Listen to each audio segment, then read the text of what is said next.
Here we are again. Carava. If you were a tortoise, Togo. Looks like we found it.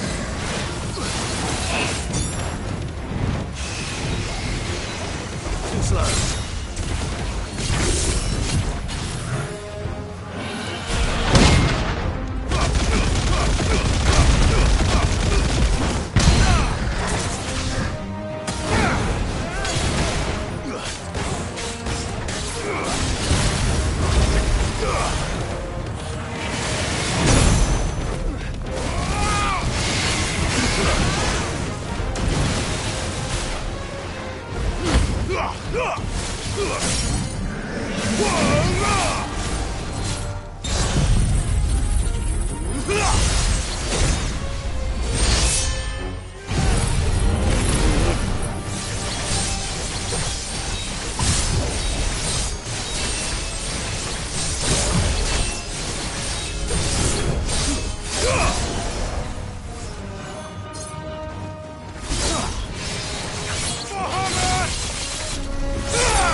If Mid needs another, she can come and get it herself.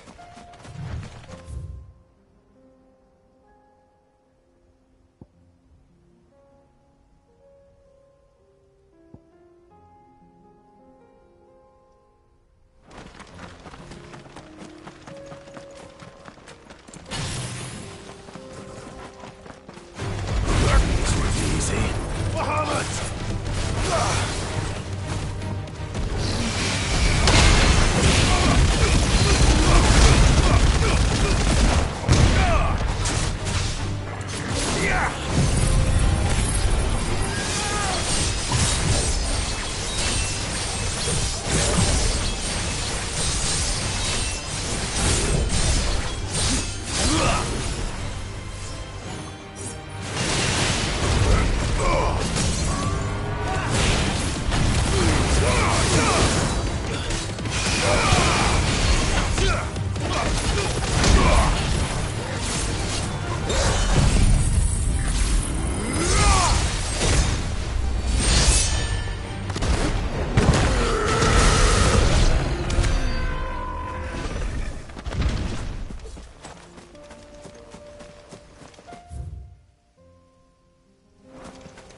Good day.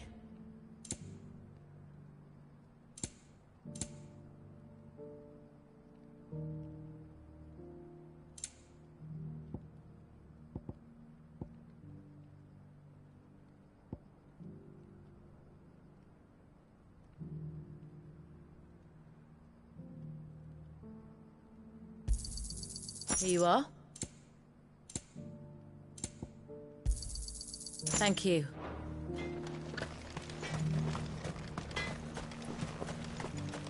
I've got a new design for a blade.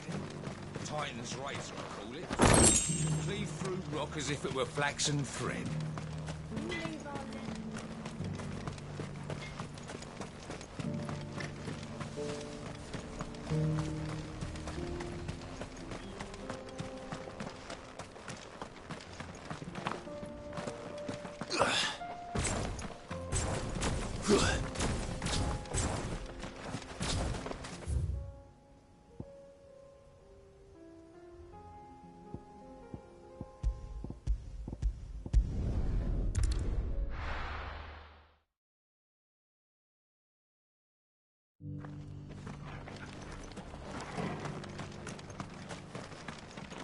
Are you buying or selling?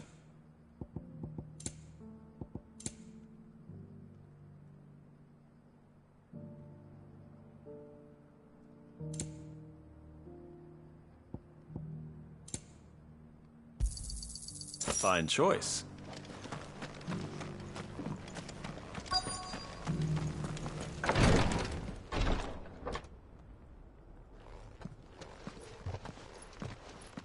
Your Grace, my lord.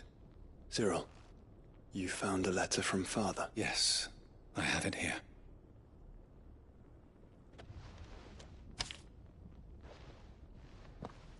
If you would do us the honor, my lord.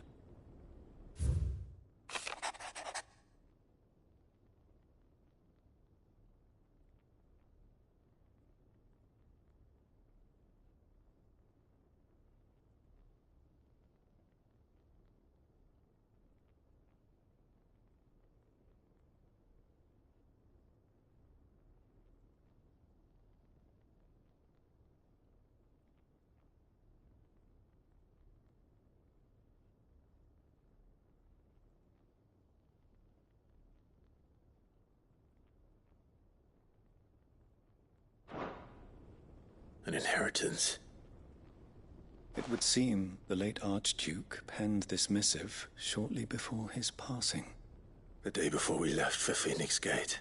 What are these plans he spoke of? His plans for the duchy, Your Grace. Your father entrusted them to my predecessor, the former bearer of the Burning Quill, who entrusted them in turn to me. The complete emancipation of bearers is their stated aim.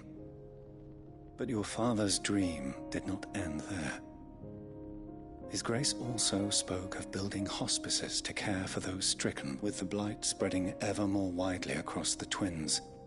Archduke Elwyn saw... He wished to see men and bearers treated as equals.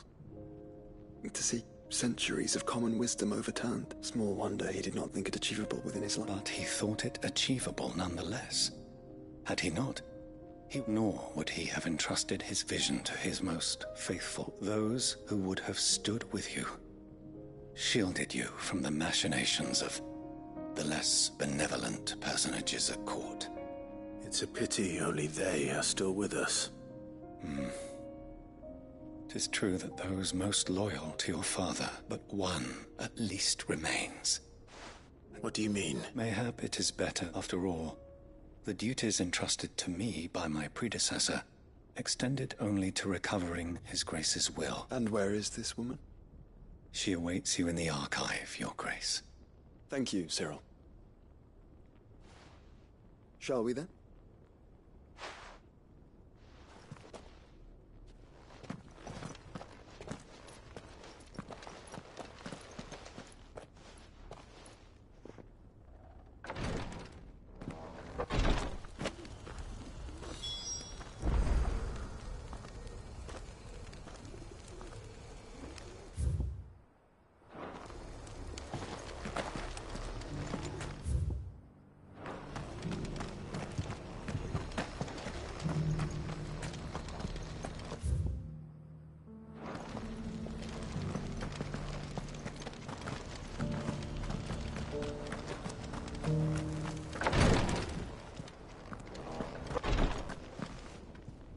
Lord Marquis, if you have a What is it, Cyril? One of our brethren lately journeyed across the strait in order to he sent an owl some while ago. Was he surveying another fallen ruin? No.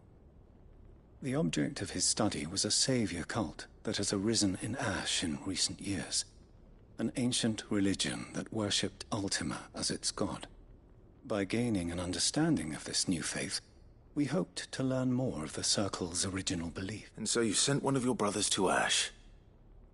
Fully cognizant of I entrusted the mission to one of the most able of our order, the third chair. Though he has been silent for some days now, I have thus far refrained from sending, yet it seemed only right to inform you of this, for as you so earnestly advised me. But Ash is a big place. Perhaps. The last owl I received from him, Mickleberg was its name. It lies in the southern reaches of Waloed. If aught ill befell him... Right.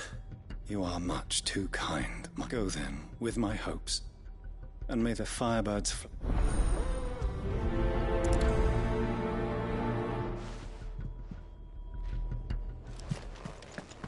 If this new faith really is an offshoot of the Circle of Madness, then...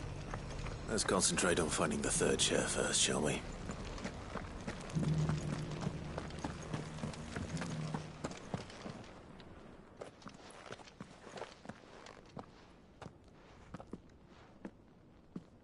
My lord, your grace. I hardly recognize you. I am Goditha, retainer of House Rosfield, loyal servant to the Phoenix and his shields. Your father, the Archduke...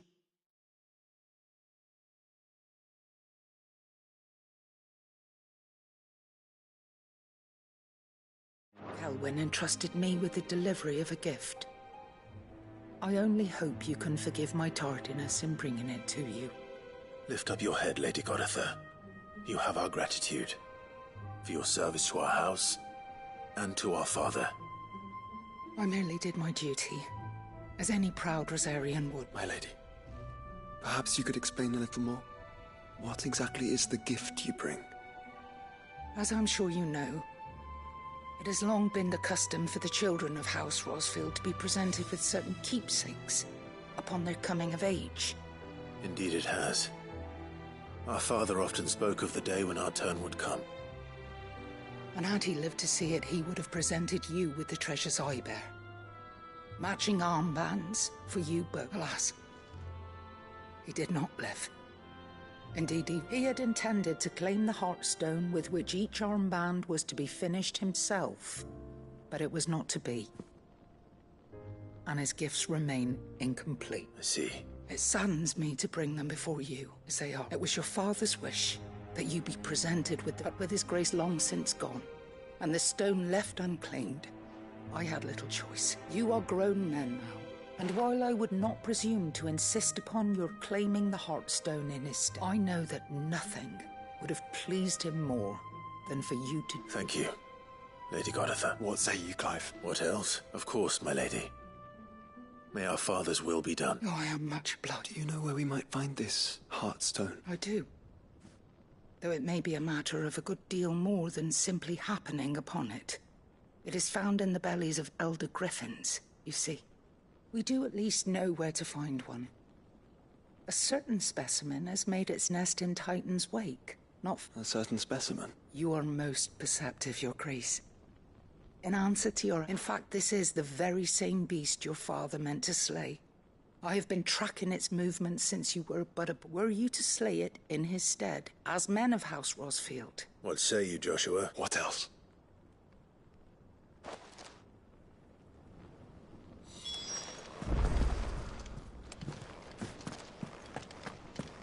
Titan's Wake is to the south of here. But we must not be hasty.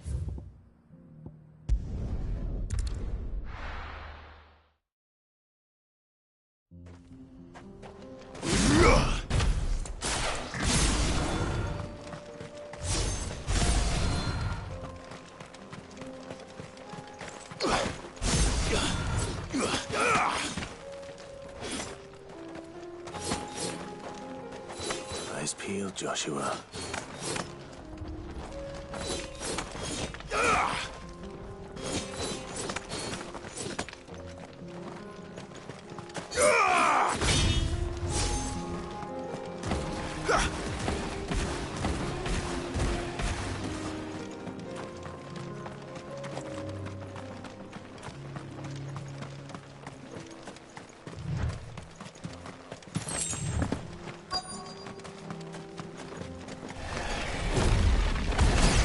There it is.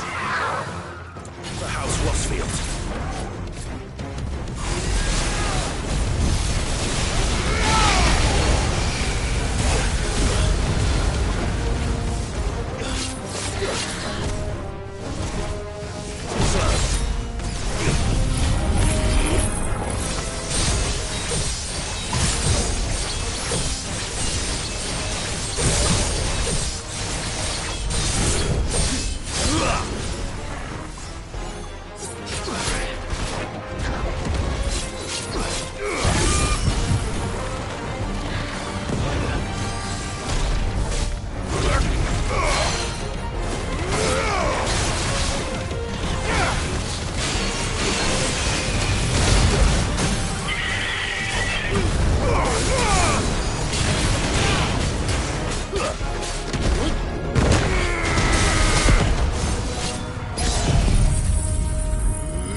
Is this the hut? No. I expect Lady Goditha will know.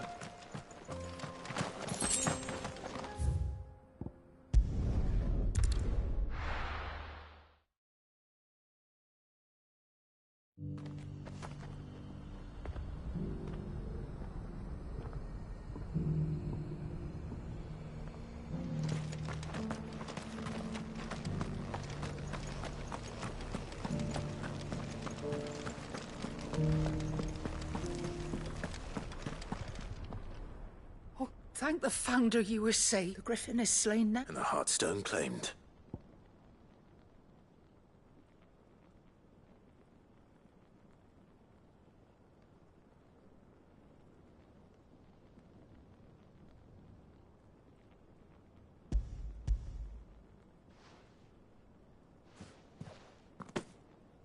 Yes, this radiant luster, like frozen flame, it is just as your father described it.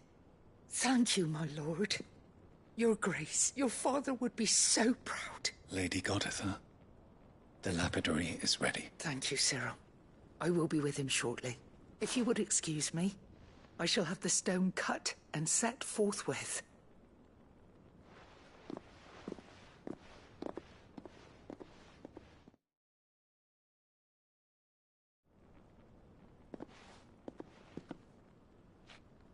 The armbands are complete, pray.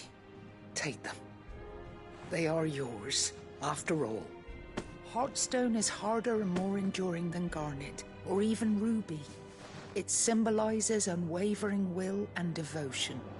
And the graven vines encircling the stone represent the unbreakable bonds between you. It's a message. Father knew we had enemies both inside and outside the duchy. Enemies who would thwart his vision. Only with unwavering devotion would it ever be... And only if we stood together, as Phoenix and Shield, as brothers in arms. Only then might those enemies be... Indeed.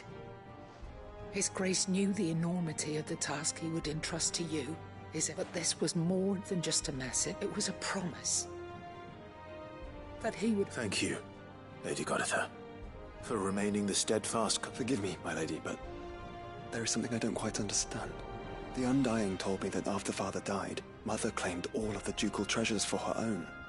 Even if the armbands were incomplete, she would surely not have overlooked them. So, how were you able to keep them from her? Because I was the keeper of the vault.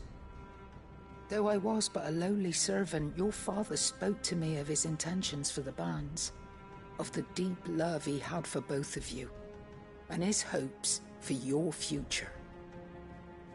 In the days before the disaster at Phoenix Gate, I discovered that the Duchess had ordered her jewelry be sent away from the castle. It was then that I knew she meant to betray us. I tried to warn your father, but it was too late.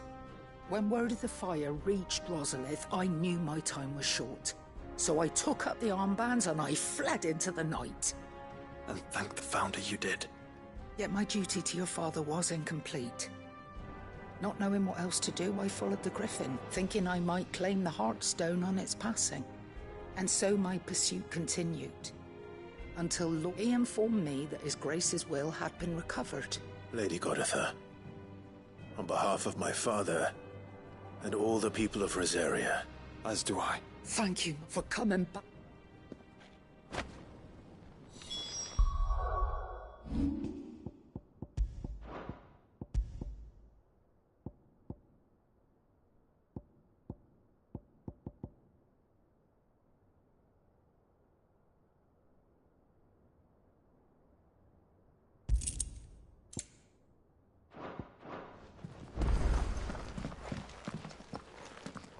The bands suit you well. It must be gratifying to finally receive the inheritance that was denied you for so long. It is. And we thank you for the part you played. If you would permit me to play my part a little longer, might I suggest that you make your way to your father's... Let him see that you have received his blessing, and that his vision live... I suppose it would be churlish not to. What do you say, Clive? Shall we pay Father a visit? I think we should. I was hoping to be able to offer him my thanks before we left for Origin. Your father's helm is enshrined there. It has been since the day we recovered it from Phoenix. I prithee claim it. For it too is a part of your inheritance, and I do not doubt that your father would prefer it in your hands.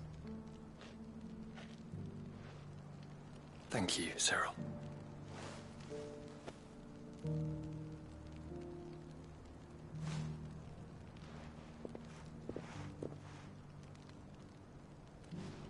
Come on, Clive. He's waiting.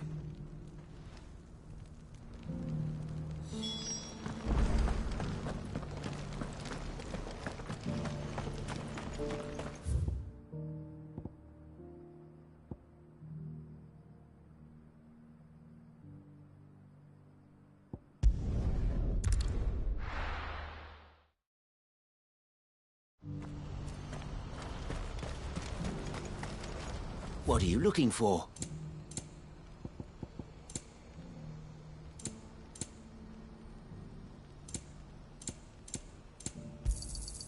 You've a discerning eye. Do you see that too?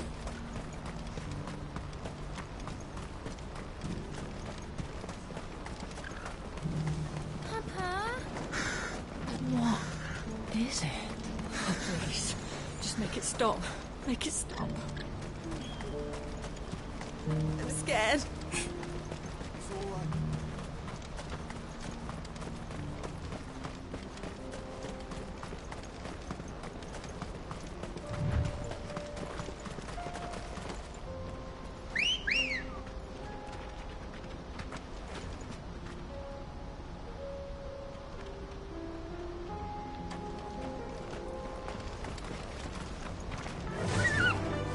Run like the wind.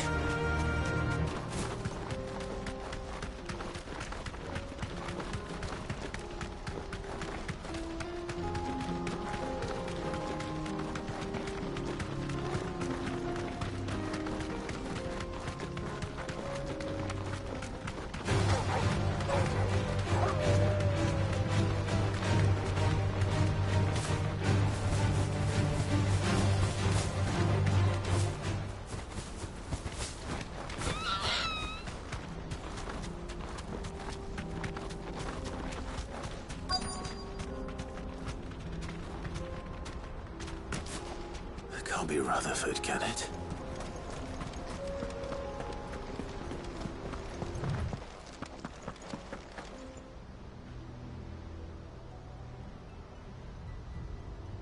Turncoats and cowards, the lot of you! If it's a fight you want, it's a fight you shall have! Allow me. I don't need your... Please, Field Marshal, oblige him. This won't take long. You're right. It won't. Men, finish him.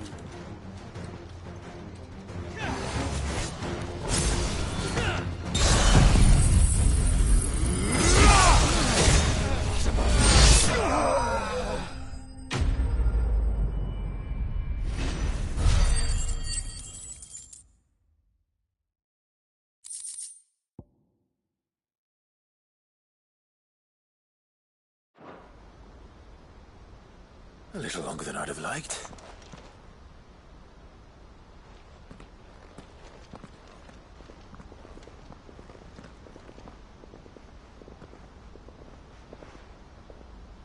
Field Marshal Havel, I presume. Are either of you injured? No, my lord. You arrived just as our escort turned on us. Fucking traitors. I'd heard reports of soldiers in the outlying regions abandoning the oaths they swore. But I hadn't thought the corruption had reached so close to the heart of the Republic. It's a fucking disgrace. Your interfering old bastard of an uncle tried to warn me, of course. My lord Marquis. Or is Sid the Outlaw more to your liking? Call me what you want. It doesn't change who I am. Or the urgency of the message I bring. My uncle has a plan to right the realm.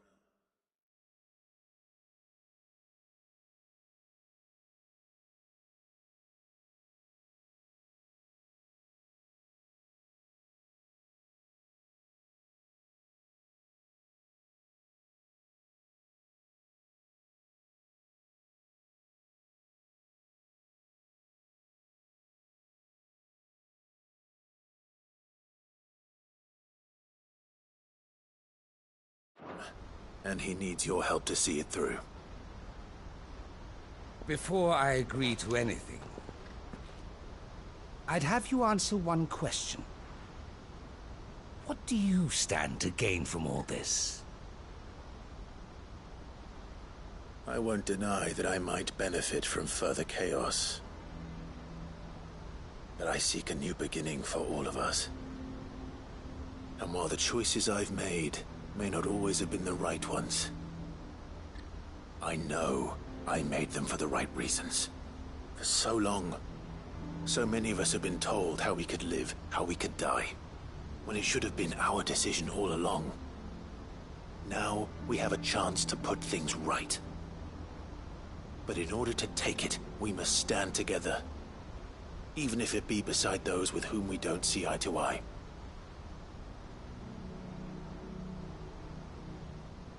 Certainly not the words I expected from an outlaw.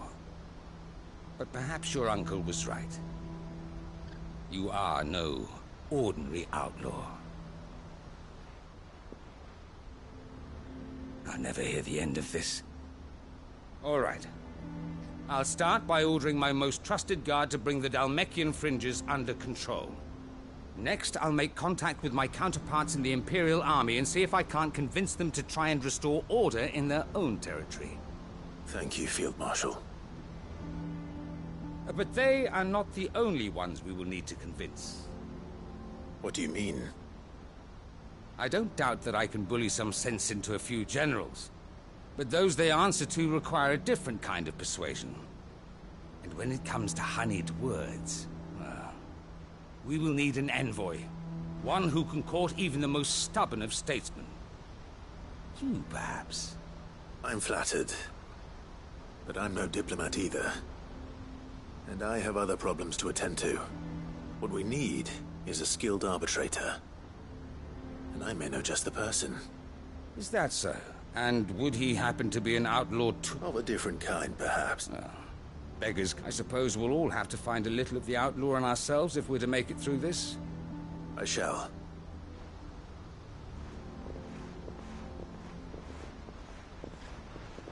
My Lord Marquis,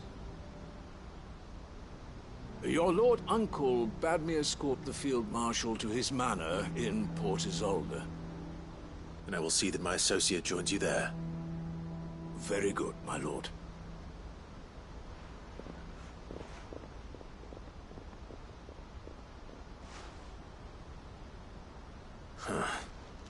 An envoy.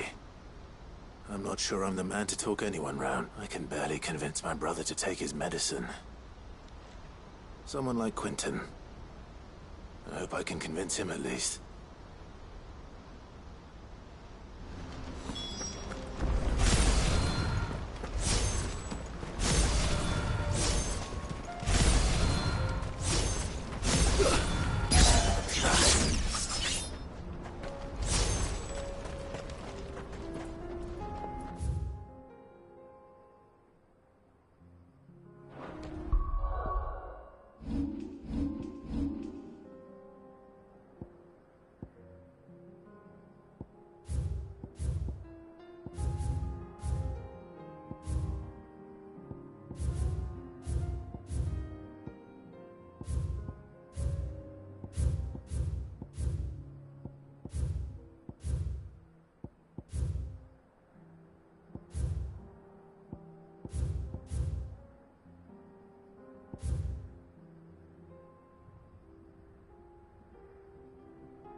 unwavering will and an unbreakable bond. Do you really think we're strong enough? Save the world? Of course. To have overcome Father's political enemies. Of that I'm less certain. Especially knowing what we know now. What Mother was truly capable of. But perhaps these bands would have helped. Knowing he was with us would have made all the difference.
It's just back there.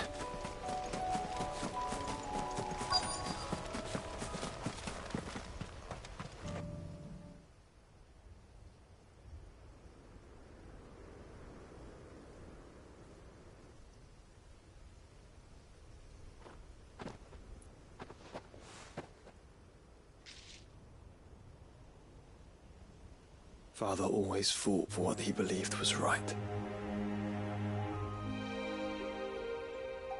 It wasn't until that night at Phoenix Gate that I realized I had never fought for anything. I always had someone else to do the fighting for me.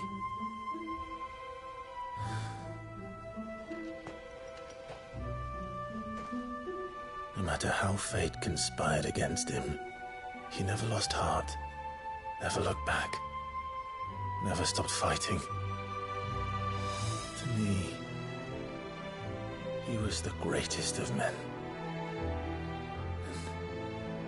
And I've been trying to live up to his ideals ever since.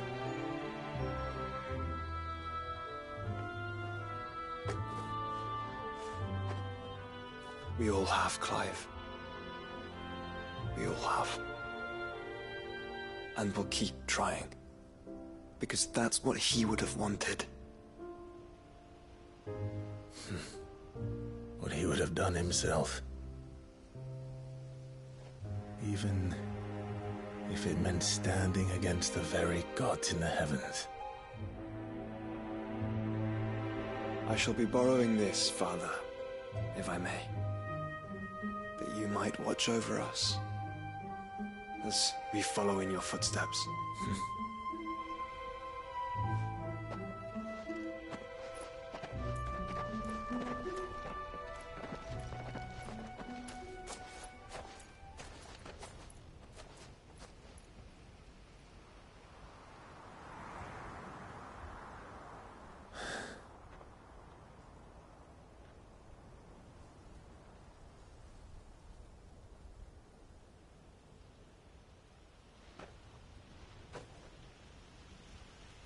We won't lay you down.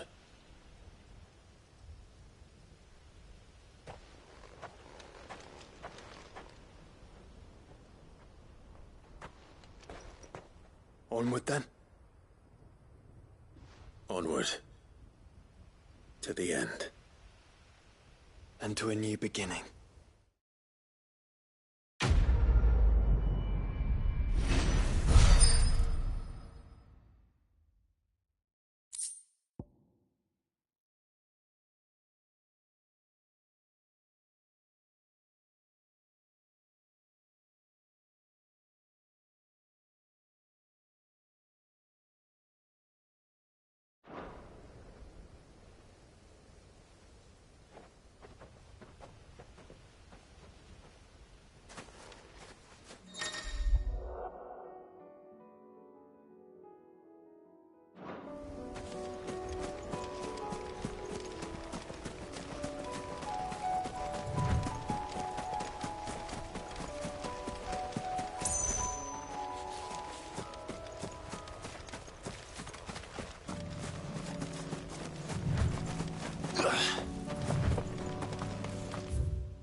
Bet we're all ready.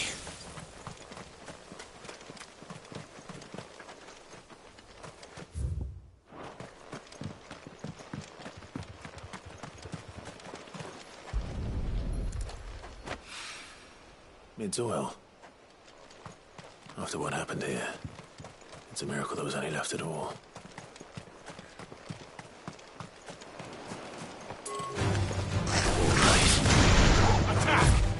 Stay down!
I better get these materials to Mid so she can finish her prototype.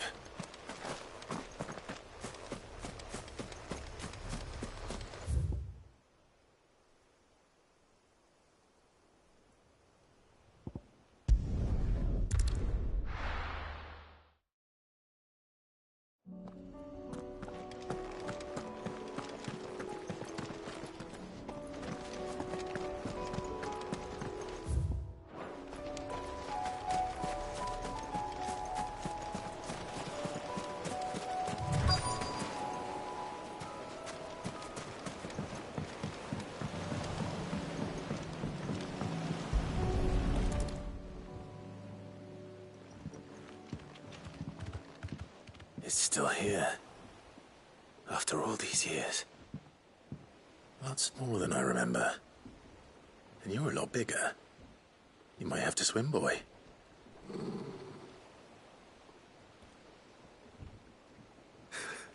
I wasn't being serious. You two go on without me. I doubt that boat will hold a third. If you're sure, we won't be long. Hop in, boy.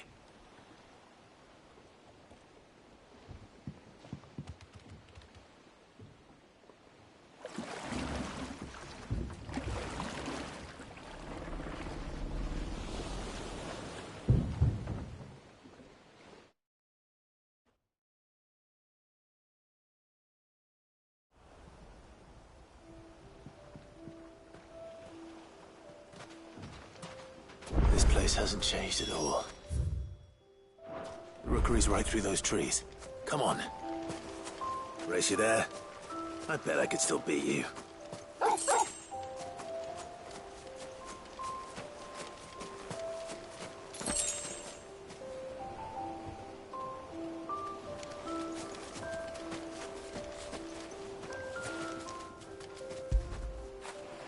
After it.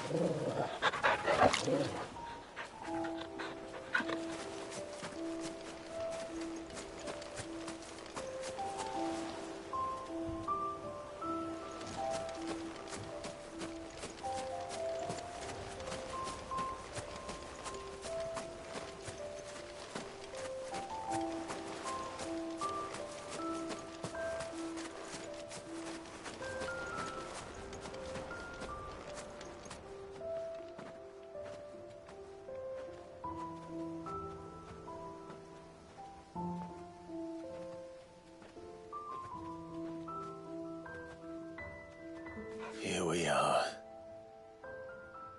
This was our hideaway. Wasn't it, Torgal?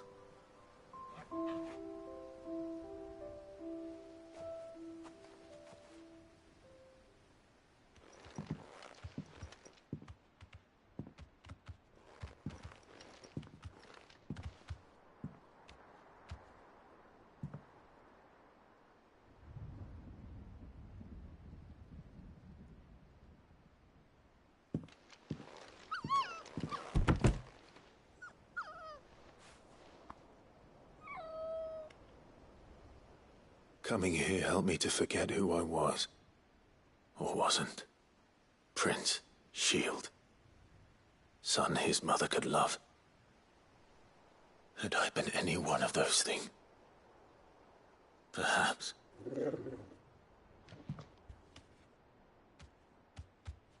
What is it, boy?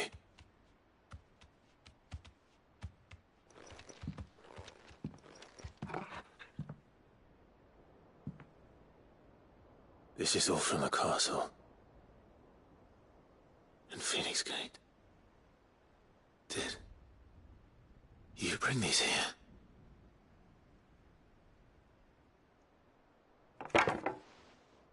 My sparring sword.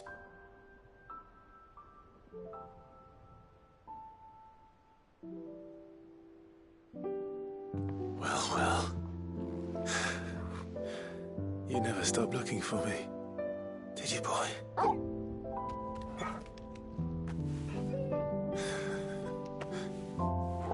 Thank you, Torgal. For never giving up. For never forgetting.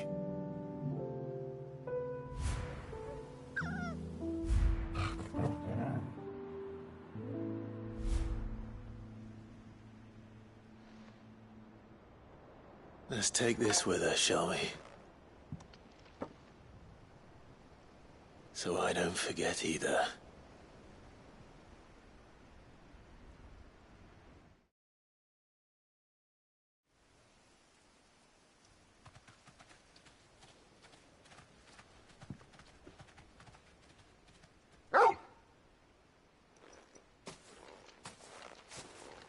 That's not the way back to the boat, Torgal.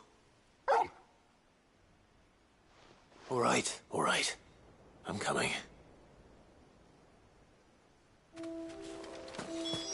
I think I know where we're going.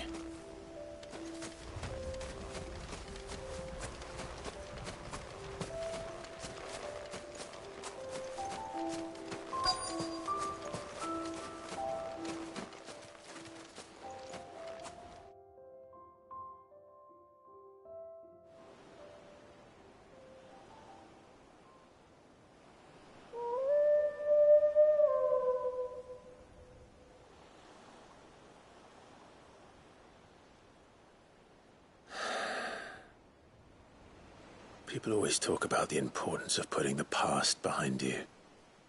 But without it, we wouldn't be who we are today. And we certainly couldn't steer our way to a better tomorrow.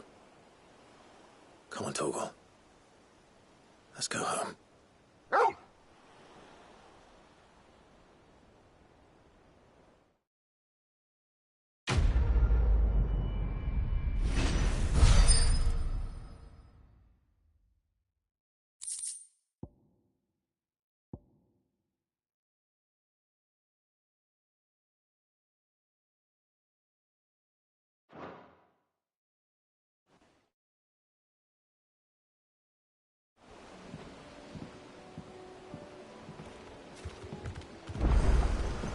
Sorry for the wait. We're ready.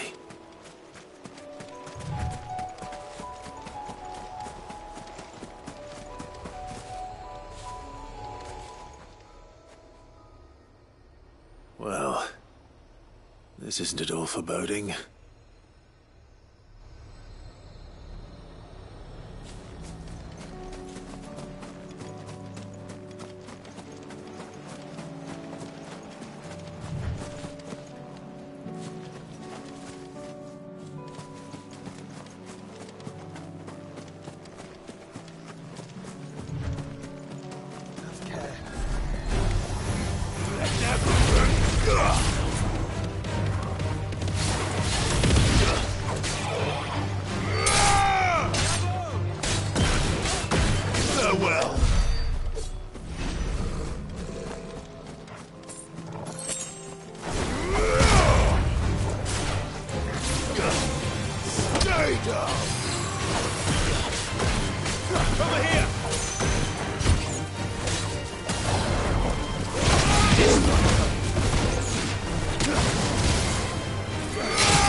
Quentin, I have a proposal for you.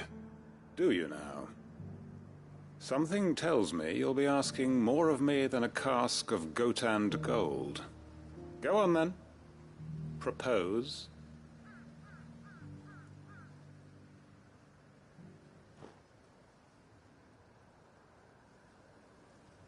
You'd have me convince the chiefs and chamberlains of the realm that they should simply swallow their pride and do the one thing that has proved impossible for thousands of years.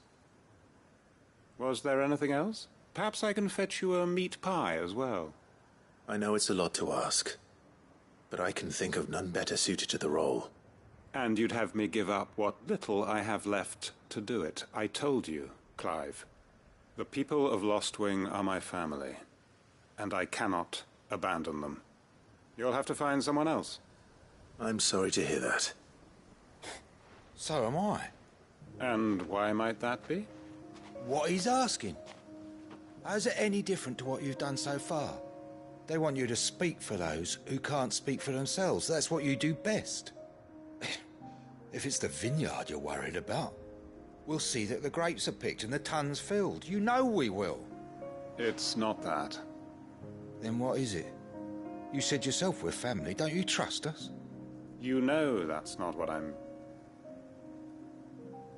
Then what are you saying? That only we are worth saving?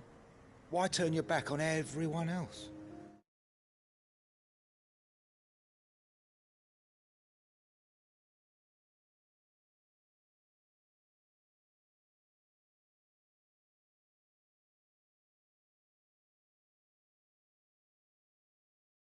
You convinced us we could build new lives for ourselves, and if you can do that, who's to say you couldn't convince the entire realm?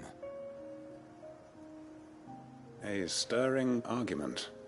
I fear that any rejoinder I make might fall somewhat flat by comparison. So you'll join us? Where do you need me? Field Marshal Havel will want to speak with you in person. He's currently in Port Isolde. I can arrange for a party of Cursebreakers to accompany you there. That would be very much appreciated. I hear the roads are far from safe these days. Hopefully not for long. My uncle will want to know that his plan is taking shape. We may be bruised, we may be battered, but we...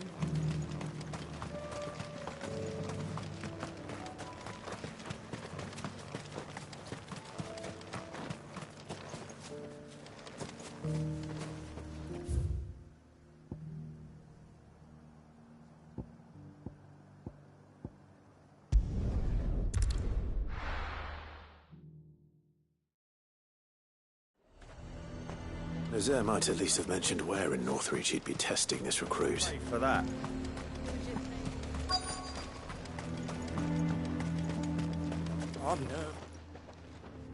Well met, Sid. This is the initiate. Ember, present yourself. At your service, Master. Please, just Sid. There are no masters here. Your life is your own. Oh, of course. Thank you, Sid. The sergeant says you'll be evaluating me at my trial. To become a scout, yes. You are aware of the dangers inherent in that role. I am. But I swore I'd face them. Just like the man who saved my life. And who would that be? Gav. It was him who found me and freed me. No magic, no support, just one man and his nose. It taught me what one man can do if he puts his mind to it. And I've been training ever since, so that one day I can be someone's saviour, just like Gav was mine. I'm sure he'd be flattered. You clearly have good intentions, Ember. And it sounds like you're under no illusions. Stick to this path and you'll make a fine Cursebreaker. So, what? Have I passed?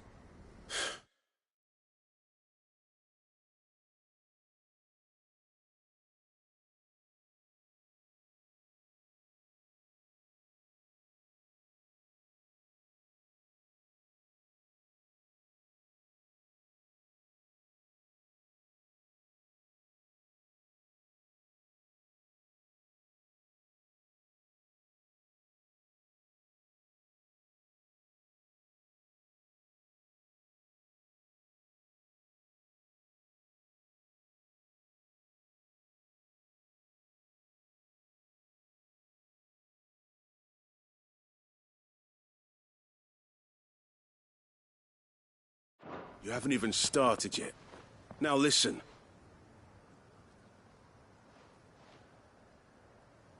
Not far from here is an Imperial lookout, Eastwatch. The guards there record all their sightings in a logbook. You are to find it and bring it here. And bring it here, right. Anything else? No. Sneaking into a heavily guarded Imperial outpost and stealing the logbook would be quite sufficient. You'll need to assess the situation, determine a point of entry, create a distraction and effect an escape, all without being discovered and thrown into an Imperial oubliette. Ember, Gav isn't our best scout because he can do everything. It's essential that you know your limits. Know my limits, right. I won't let you down.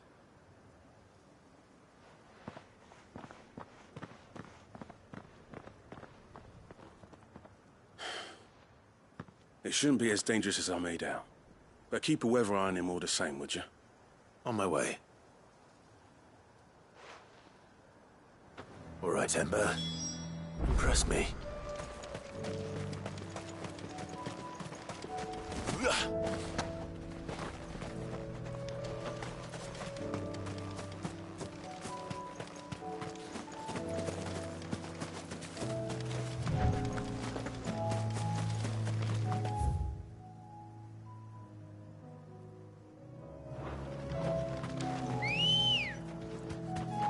Good girl.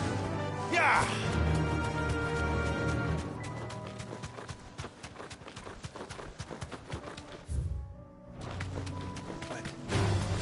Time to fight.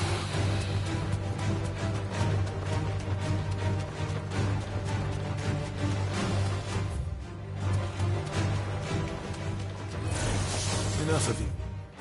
Are there?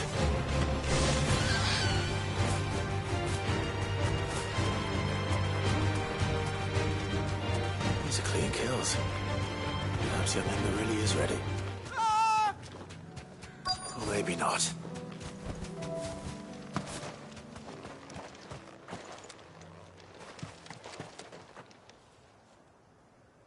Damn it. Ember, draw your sword! I can't! Then run! If you want him, You'll have to go through me.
Ember, are you...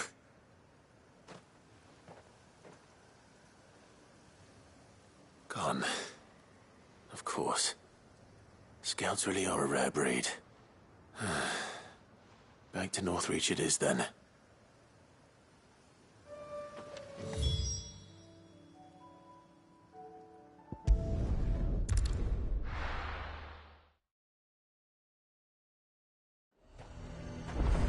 A fortress?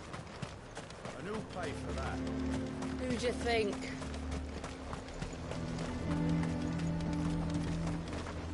And what can I do for you?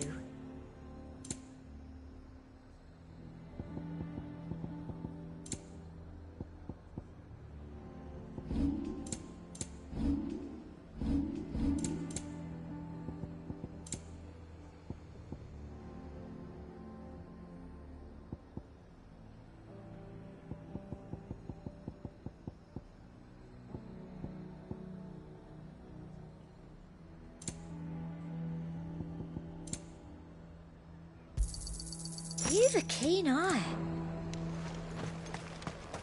The garrison is threatening to pull their sentries from the markets if we don't cooperate.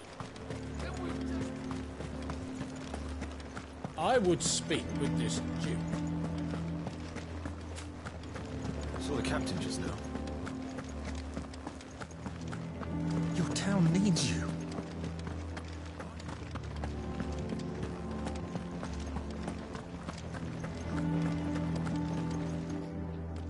Do you have a moment, Clive? What is it? It's the Duke, unsurprisingly. His Eminence has assumed full control of the garrison and put every able-bodied man to work on the fortifications. The town was left all but unguarded, so Philippe was compelled to form a citizens' watch to fill the void. And though my dear boys have been characteristically willing to assist him in this, they want for bodies. So I was wondering if you would lend them your strength, that the people of Northreach might sleep easier, if only for a few nights. Of course. Whatever you need. Thank you, Clive. What would I do without you?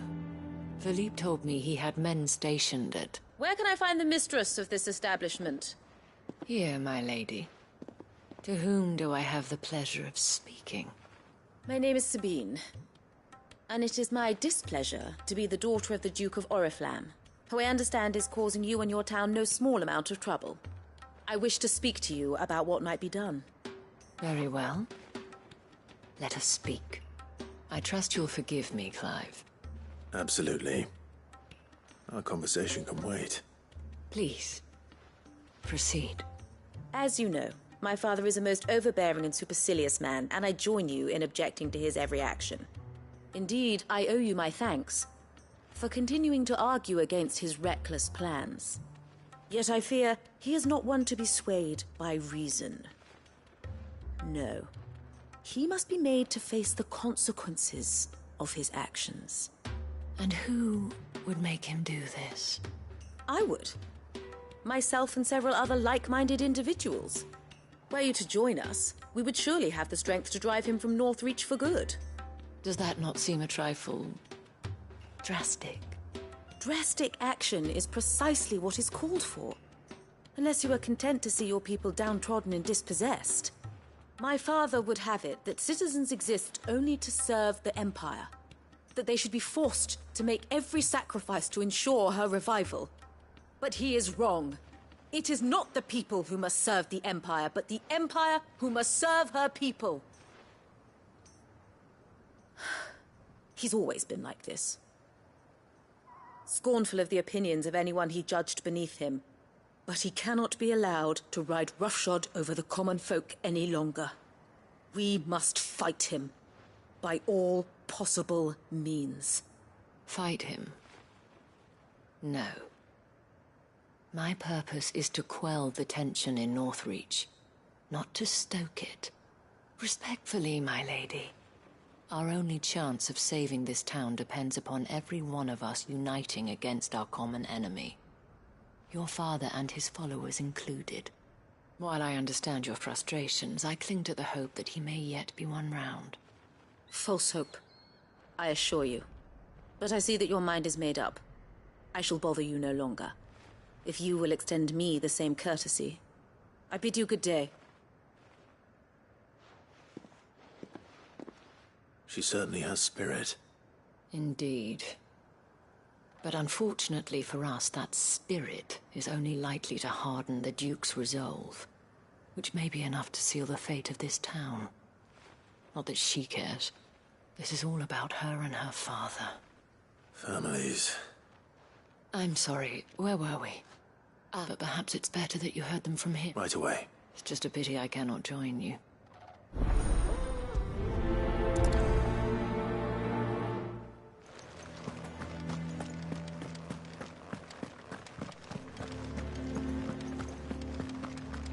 Your town needs you.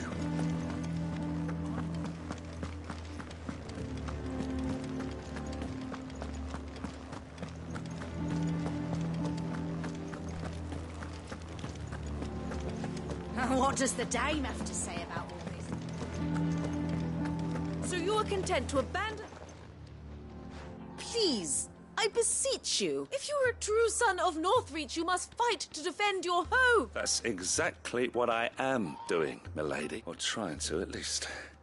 The land. Even when our true enemy is hiding in the garrison? Fine. You're not the only able-bodied man in Northreach. Thank you so much for your help.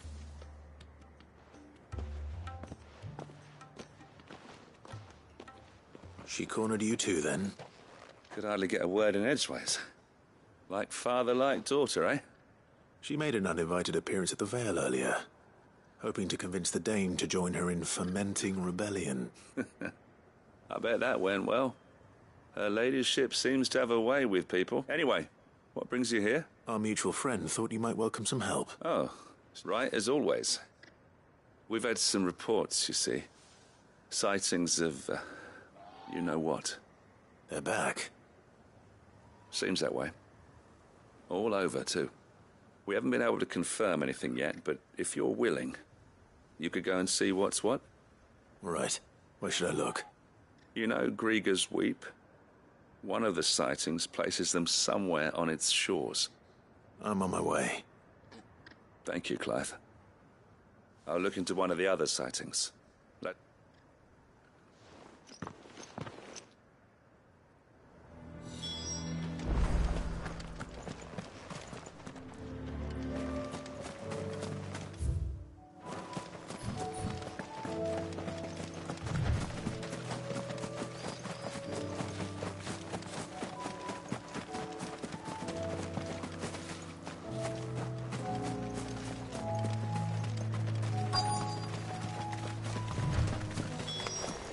Damn it.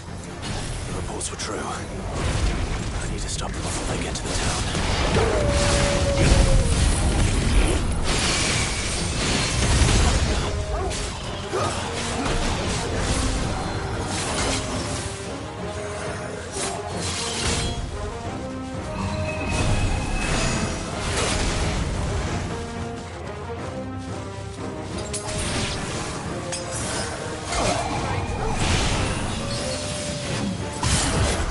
Nice try.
Call that a test, Ultima?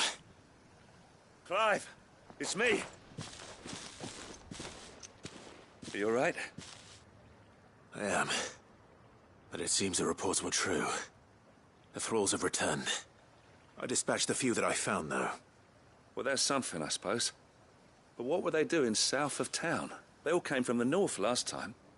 We might be able to fend off an attack from one side or the other, but from both? Do you have eyes in the north? Some. I should probably go and have a look, though, just to be sure. You head back to Northreach. I want you there just in case war breaks out while I'm away. What do you mean? Her ladyship's been busy working her magic on the townspeople, stirring up ill feeling towards her father. But she'll have her marching on the barracks if we're not careful. What? I'll do what I can to calm things down. Be careful out there, all right? Don't worry, I'm not like you. One sniff of those things and I'm running back to town screaming blue murder.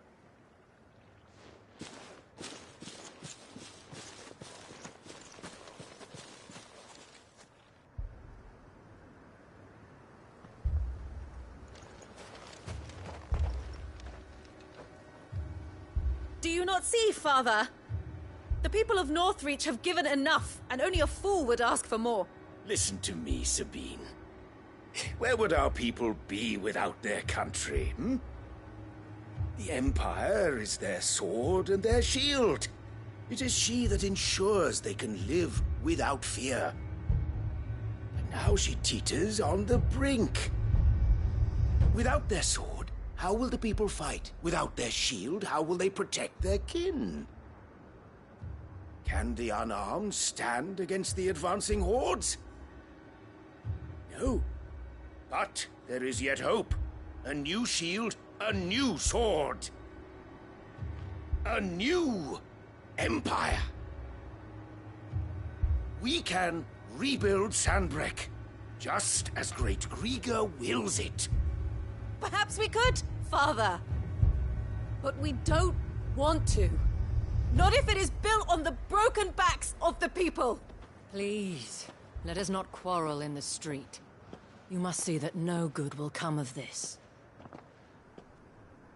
Our fight is not with each other, but with the threat that draws ever closer to our gates. A threat that your sword has yet to rid us of, Your Eminence. You will hold your tongue, whore! You may have filled my daughter's head with your heresy, but I will not be corrupted. Corrupted? Your daughter's opinions are her own, as you would know if you had ever deigned to listen to her. At least I hope they are your opinions, and not posturing born of a family feud. Northreach deserves better than that. Northreach deserves better than you, Carla! Yes, I know who you are. The slut of Twinside who bedded a Branded.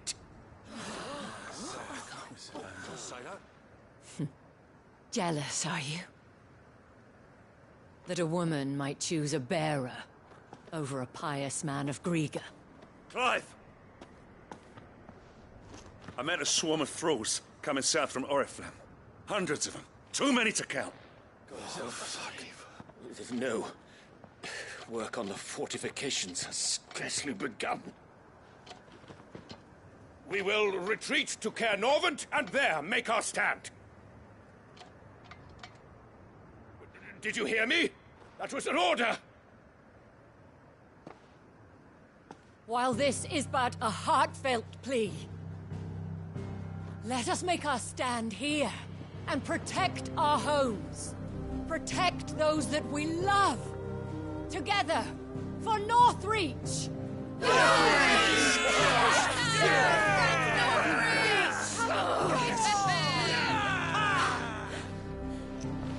You heard the dame. What are we waiting for? Pikemen to the gates. Archers to the roofs. Quickly, come on!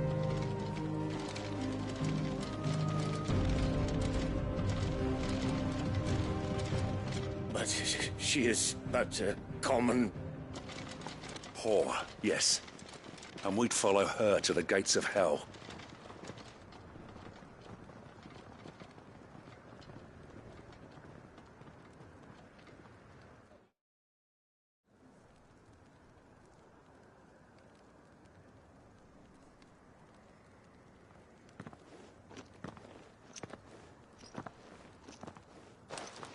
The men have their orders, and they look like following them. I got them spaced out at regular intervals. Whichever direction the thralls strike from, there'll be someone there to meet them. Thank you, Philippe. Rest assured the people will play their part. The herbalist has donated her stock of medicines to me. Should any of your men be injured, take them to the Vale. We'll see to them there. Thank you, milady. I'll play my part too. You still want for numbers. Unlike the... I only hope I can go some way to evening the odds. Philippe, can I leave the south in your hands? I doubt the thralls by the lake were the last of their number. Of course. I'll lead a party down that way so we don't get taken by surprise. What about you? I'll make my way up the road to Oriflamme. I fought a few of these things. Well, I can't promise to hold them all back. I should be able to thin them. All right. But take... Thank you. Both of you. You can thank us when it's over. Till then, madame.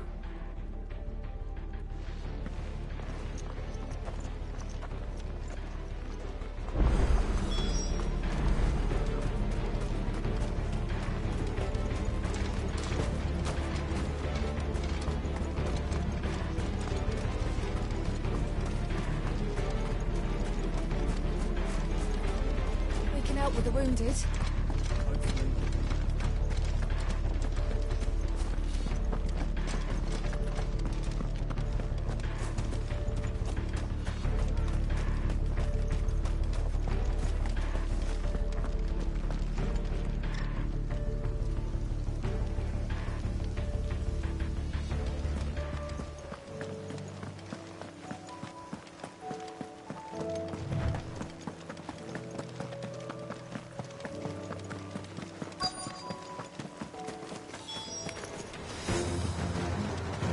There are so many of them. Not for long.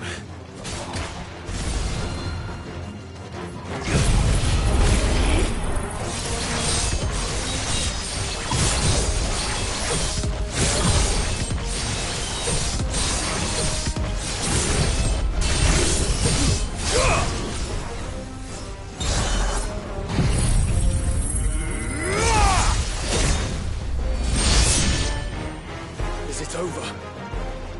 No. It's only just begun.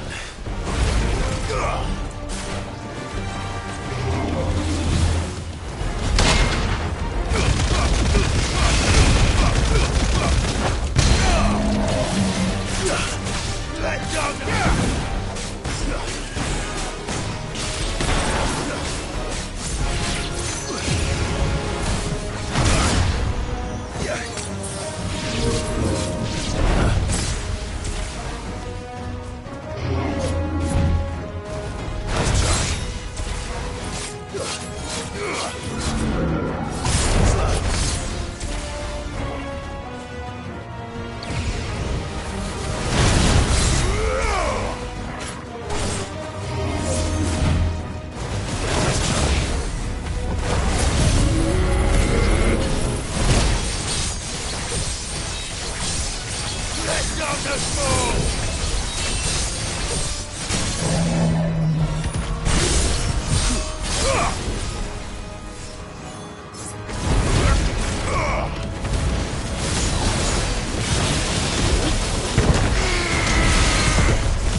That looks to be the last of them.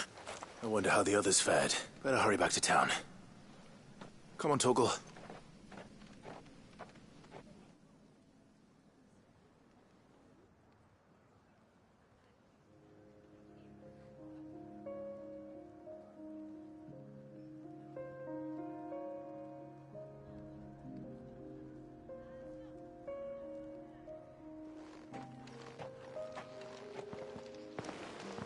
Clive, it's good to see you.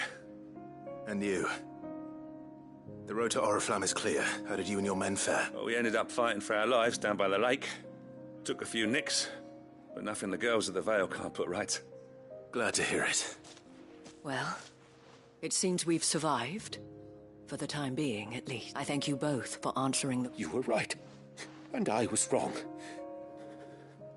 About everything. I had thought that the only way to unite the people was under the banner of Empire. That without a strong hand to guide them, they would drift apart.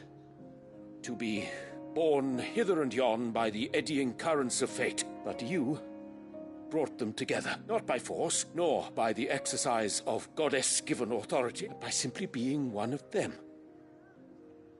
By knowing what they feel, because you feel it yourself.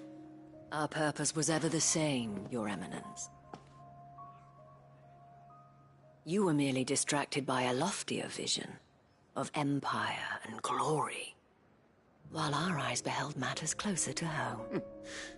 You have the right of it again, as did you, Sabine. His Radiance said it himself. Sanbreque is naught without her citizens. I forgot that. And I am sorry.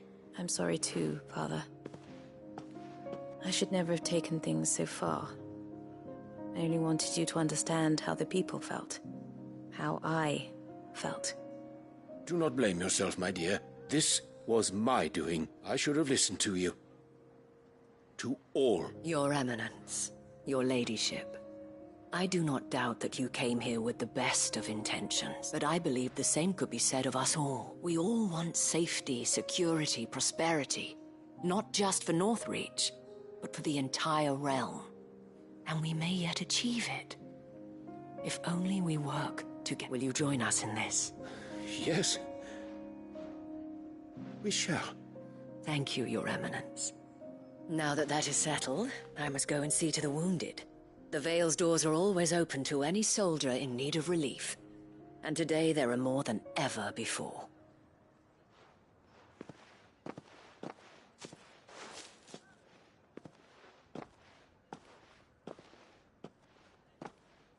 Madam Isabel is a... In these dark times, I see that it is not men like me who should lead the... You're right. If only I'd listened to her when I had the chance. Forgive me for saying so, milady. But you still do. The dame said it herself. We can turn things around.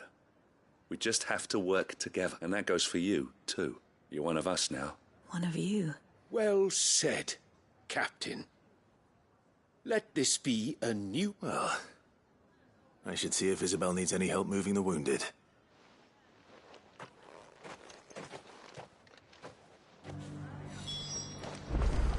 Can we get you anything?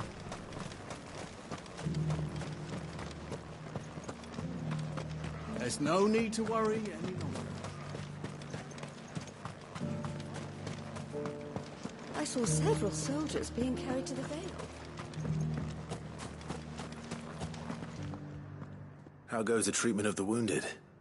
I'll be happy to man one end of a stretcher if it would help. You've helped quite enough for one day, Clive. Thank you. Don't mention it. Oh, but I must. After all you've done for this town, it is the very... Tell me, if Northreach had fallen, what would you have done? A woman of your means could find a home, but I sense you would rather have died here. For you, madame, I have all the time in the world.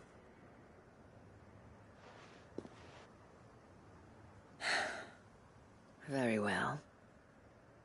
Long ago, I had a life in the Crystalline Dominion. I was Carla then, courtesan to the nobility. So sought after was I that it was only they who could afford my time. Alas, those halcyon days were not to last. For naive as I was, I fell in love with a bearer. He was my master's guard, the gentlest man I have ever known. After they discovered us together, he was whipped bloody and forbidden from ever looking at me again. And so we fled. Not that we had anywhere to flee to. We wandered, aimless and starving, half dreading, half praying that the next day would be our last, until we found ourselves here. It was the Vale that took us in, that fed us, clothed us, and healed our hurts, those that could be healed at least. My love was already too far gone. He passed away. He did, but at least we were able to share a few moments of peace before the end. It was the greatest gift I have ever received. But the generosity of this town and her people did not end there. The men and women of the Vale supported me through my grief, though I was still a stranger to them. They treated me like a sister. And so I swore that I would always do the same. That I would return the kindness that Northreach showed me. That I would repay my debt to the Vale.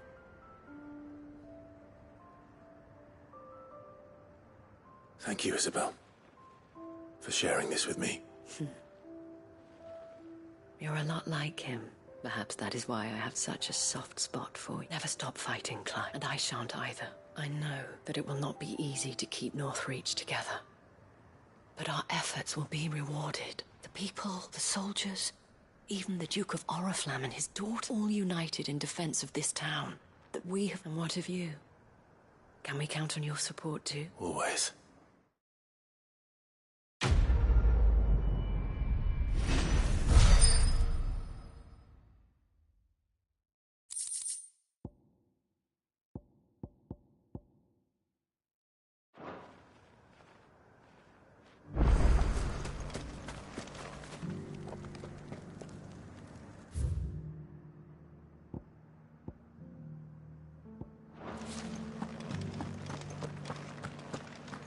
This the last one? Just a little further.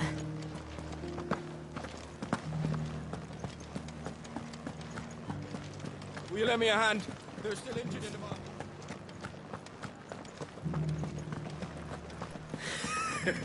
You held your own.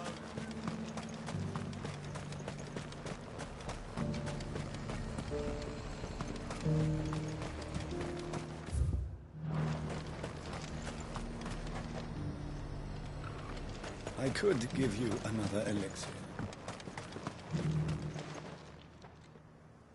I didn't... Where is Ember? He must have fled. I followed him to Eastwatch, where I found he was just standing there. Didn't even draw his sword. He was nowhere to be seen. I assumed he'd set off in your direct... I'm sorry. I knew the boy had a nervous streak, but he seemed... The right man for the job? I believe this is the logbook you tasked me with retrieving. Eh? How did you... Don't you tell me you breached the tower while Sid was busy saving your skin. What? Wasn't that what you asked me to do? To bring the thing back without getting caught? He has you there, Nazaire. And he did it all on his own. But Sid, he did what he thought was best. And now I have to decide whether I agree. Of course. We'll await your evaluation back at... Don't you leave my sight. Yes, Sergeant.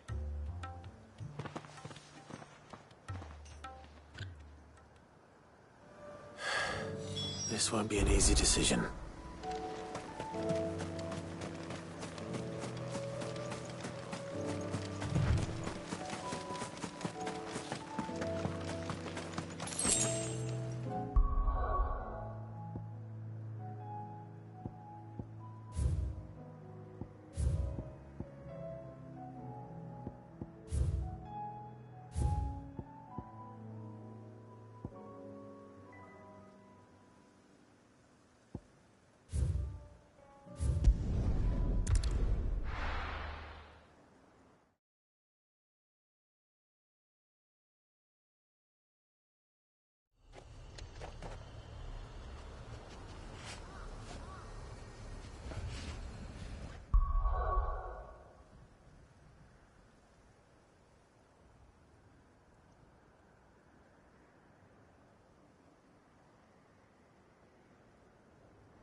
This be Mickelberg.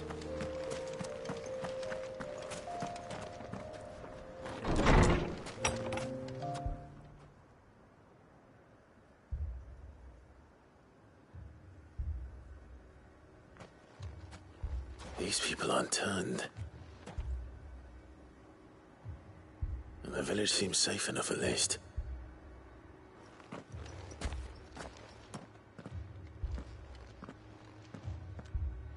What is going on here? Ah. Did you, too, heed the call? Heed the call? No, I came here looking for someone. To be honest, I wasn't sure I'd find him here. Let alone all of you. Is that so? What are you doing here? Is this where you live? It is my home. The others, they heeded the call. You keep saying that. What do you mean? They came here to perform the rite, just as King Barnabas instructed. This village is their altar, where they shall cast their souls upon the gentle waters and give themselves to the Lord. Give themselves?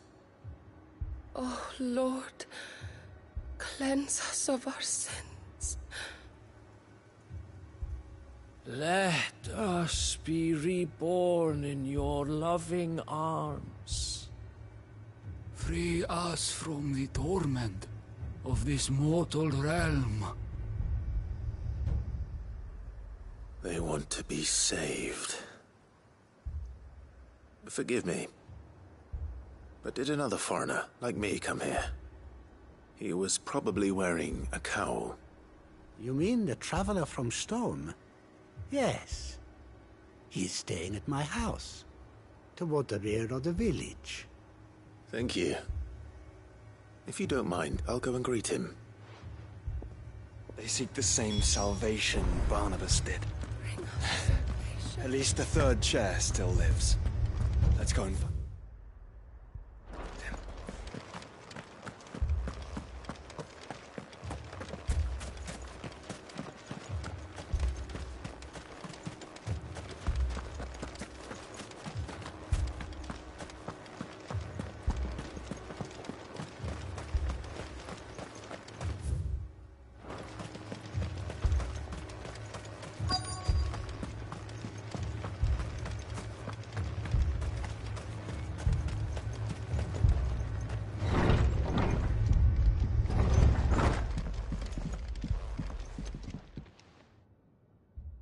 Excuse me.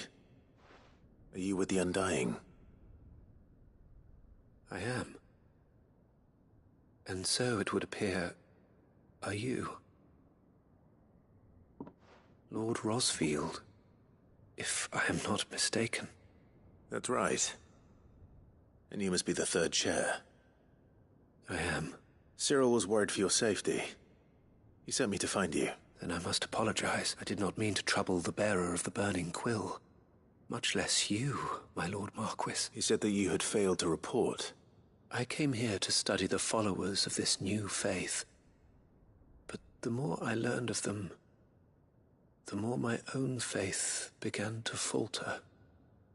You have seen them at their prayers, have you not? They devote themselves to the veneration of their Lord with a fervor I have never seen before. Praying night and day that they might be rid of their wicked wills and reborn in their Saviour's light. Not that they might be granted respite from their worldly woes, but so that they might continue to serve him. Serve him with all of their beings. I, too, swore to devote my life to the service of my Lord and Master, but this... 'tis different. It is more. And so I would see it through to the end. See these people safe, that they might achieve their dream. That they might do their duty to their Lord. Even if it should keep me from doing my duty to mine. You do understand what their dream is, don't you?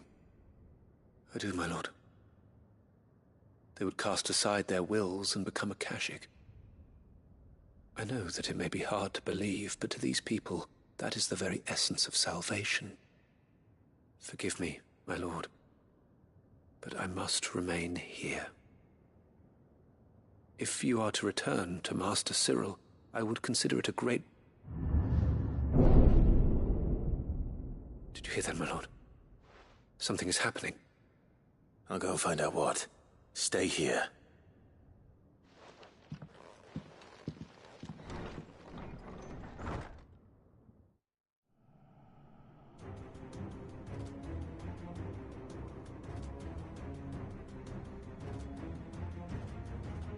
An ether flood. Oh no. There must be something I can do.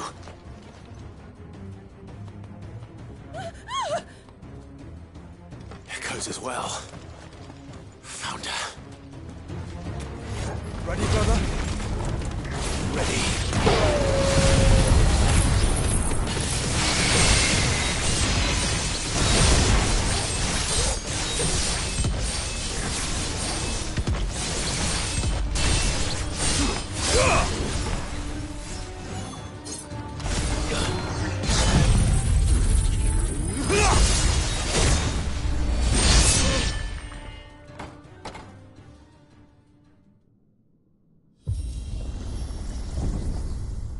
What now?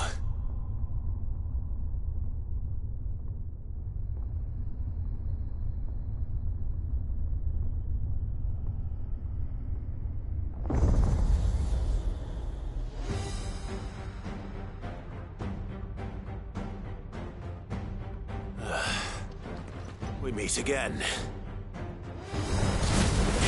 I've killed your kind before.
Damn it!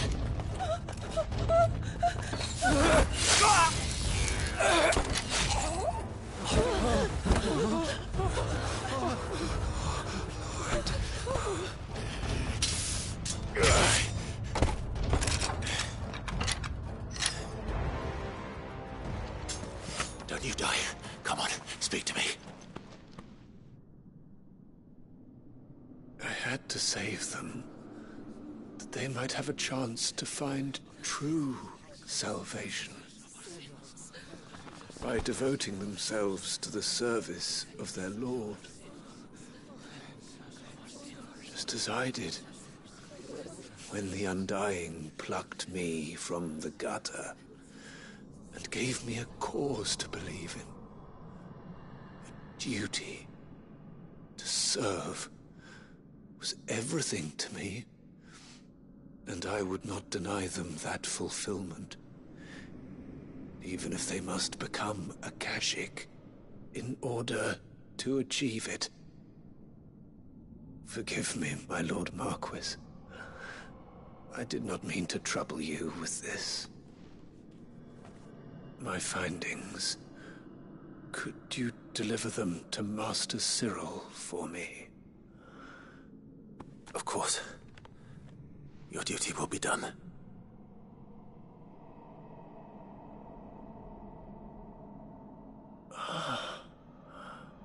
Look, my lord. They are saved.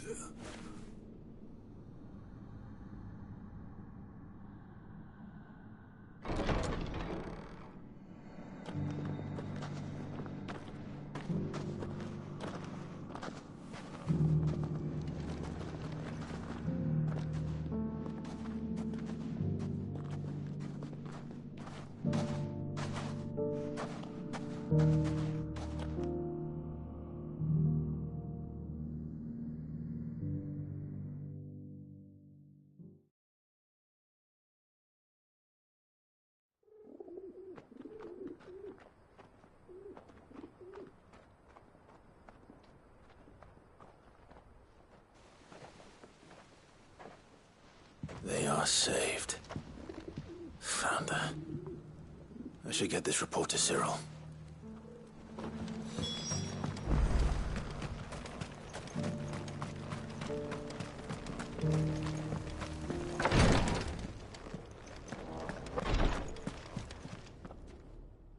My Lord Marquis, welcome back. I am glad to see you hale and whole. I met with your third chair, Cyril. He bade me deliver his findings to you.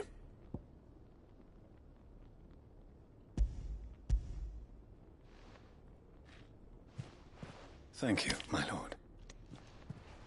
He remained in Ash? He died protecting the villagers from an echo. I buried him in Mickelberg. I'm sorry that I couldn't save him. If you could not save him, no one could.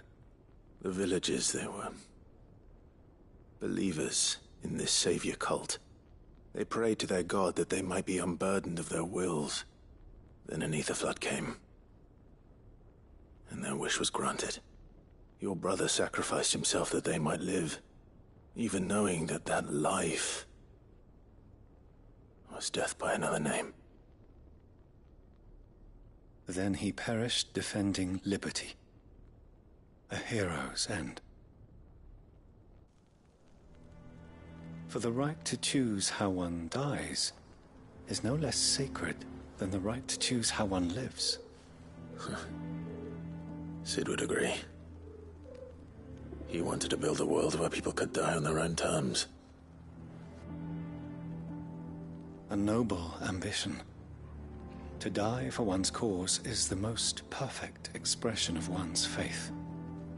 It matters not how misguided others might judge one's decision to be. Only that the decision is one's own. We live according to the teachings of our order.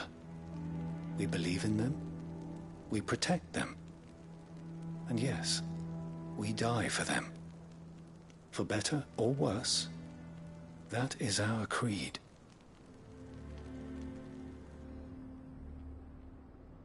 But he didn't die for your creed. He died to save them.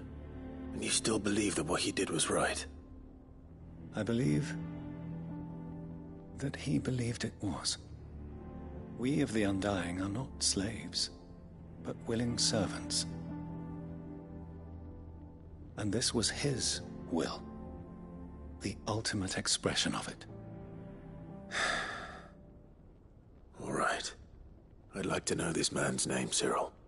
To know the names of all the Undying who've fallen in the line of duty. They died serving my house. It's only right that I remember them. That is my duty. Of course. I shall fetch the Book of Martyrs at once.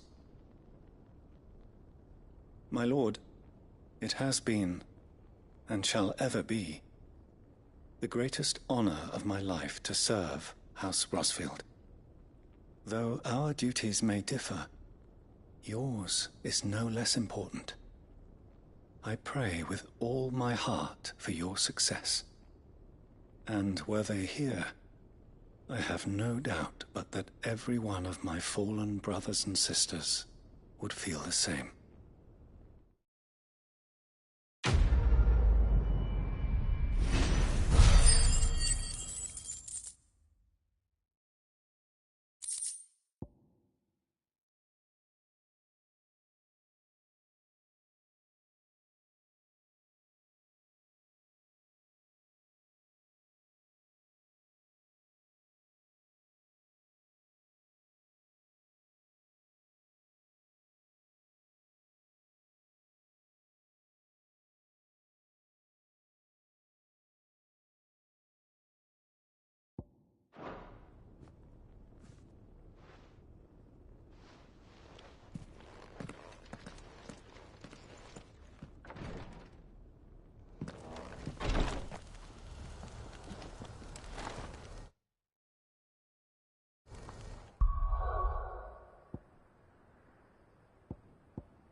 Doris is waiting for me near Balmung Dark. The longer she's out in the open, the more likely she is to be found by Akashic. I need to hurry.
There were no guards, I take it? None manning the gates, no. It's a different story inside, though. The corridors are crawling with Akashic. Most likely guards left behind when the Wardens ran. If Chadwick was being held here, I worry that he may already be. Don't give up hope just yet. But let's move quickly. Let me check the ground floor. The ether's stick is there. Then I'll search the upper level. Good luck, Sid. Stay safe.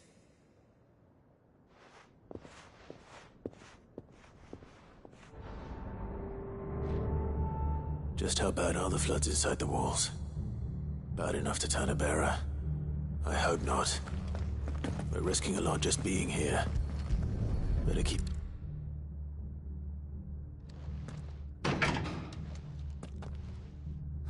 Locked up tight.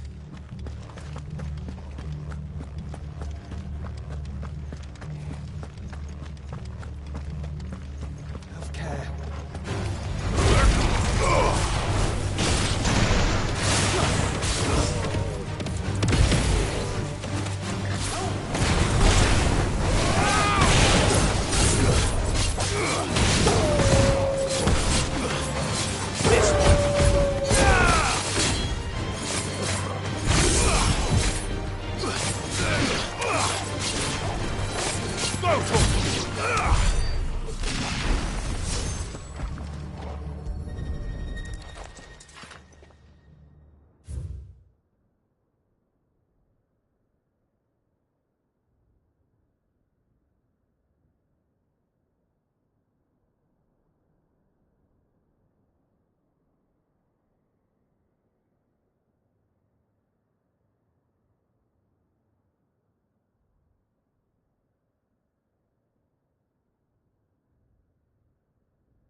So this place was no ordinary prison, and I doubt they'll have taken the creature with them when they fled.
They were feeding bearers to it.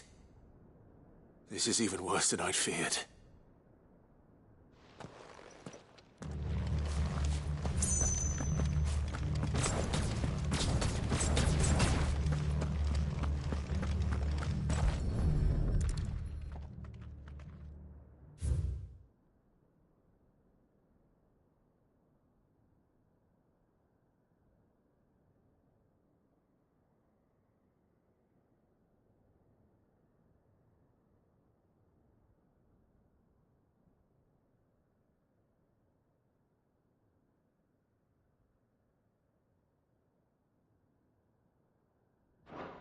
Minimal loss of Waluda lives. And what happens when they run out of bearers? Even the Imperials take better care of their branded than that. Nothing but Akashic down here. Hopefully things are looking better upstairs. I should go and see how Doris is getting on.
No lock downstairs. But I did find out that this place was more than just a prison. Something far more sinister was happening here. I know. I've been reading some of these documents, and it can't be true, can it? Bearers die every day in service of their masters, but this is so much worse. Pitting bearers against a wild beast armed with nothing but their wits? And all in order to bring about more death. And not just those who could fight, but the elderly, children even. And those who wouldn't or couldn't were disposed of. Whatever that means. I'm afraid it means they were fed to the monstrosity they kept here. Then we're too late. And I was a fool to bring you here. Don't say that. Did you find anything else? A key. But it doesn't fit any of the locks on this floor. Perhaps it will fit one of the doors downstairs. There's a corridor I haven't searched yet. Finish up here, then come and find me when you're ready. All right. I'll be there in a moment.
Let's see what we can find down here.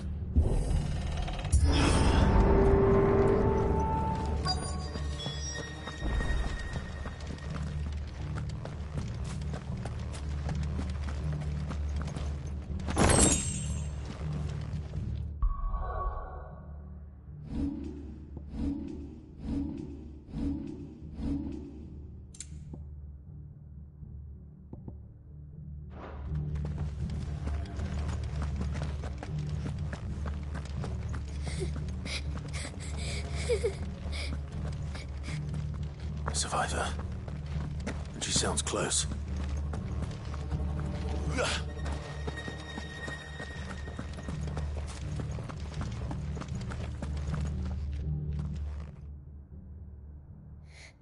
Who are you? There's no need to be afraid. Are you alone? Are there any other survivors? Some of the guards. They're still here. But something's wrong with them. Everyone else was eaten by the monster. Of course there were. Thank the Founder. It was worth our coming. But I'd rather we didn't linger. Are you ready? Ready when you are. You poor thing. You must have been terrified. Did Chadwick send you? What? He fought the monster. Distracted it so I could run away. He must have sent you. He promised to free the others too. Where is he? He opened your cell, didn't he? He wouldn't be here otherwise. Chadwick.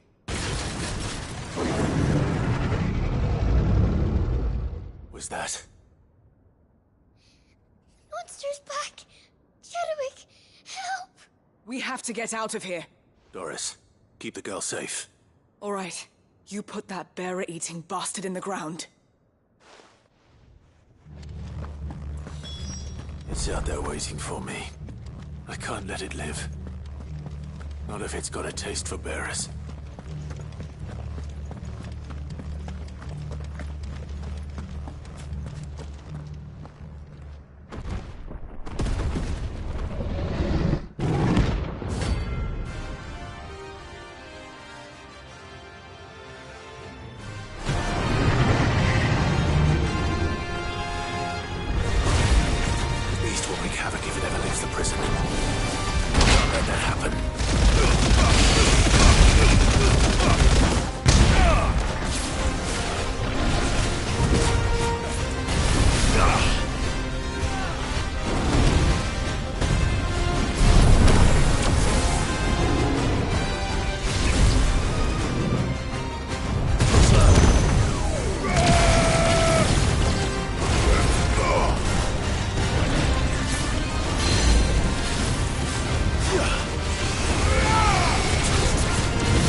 Finally. Sid, are you hurt? I'm fine. I think.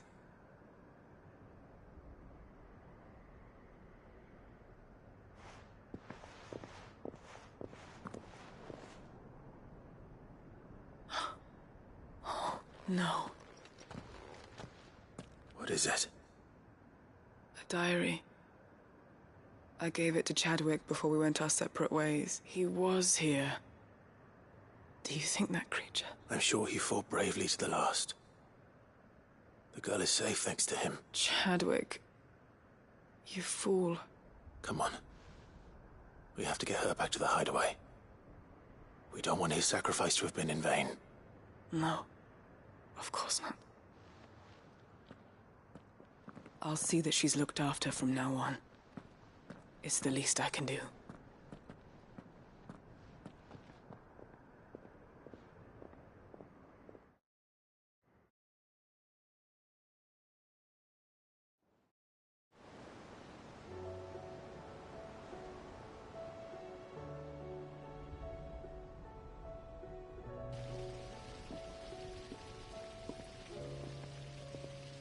From what I hear, you've barely left the girl's side in days. I hope she's recovering from her ordeal. She is. Slowly but surely. She's far tougher than she looks. I thank the flames we found her. If we hadn't... I know. But we did. I'm sorry we weren't able to save Chadwick. There's no need to apologize. Without your help, I would never have found out what happened to him. How he fought to the bitter end to save her. To save Haida Marie. That's the man I remember. The man I thought of as a brother. I wish I could have met him. I'd like to hear more about your past. If you don't mind, that is. Of course. You already met my former master. She trained Chadwick and I to do two things. Kill and obey. We were supposed to be sold to the highest bidder when the time came. But no bid was ever high enough to convince her to part with us. For years, we were her daggers in the shadows.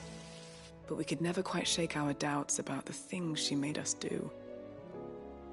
And then, one day, we just couldn't do them anymore. So we escaped. But staying together was out of the question. They would have found us too easily. After so many years of training, the pull to serve was always strong. It scared me to think he might have taken another master, become a dagger in someone else's hand. But even in captivity, the battles he fought were his own. And he'd... Haida Marie is proof of that. Bearers can cast off their shackles. And the Cursebreakers will show them how. I'll fight until my dying breath to see it done. For Chadwick, and for all of us.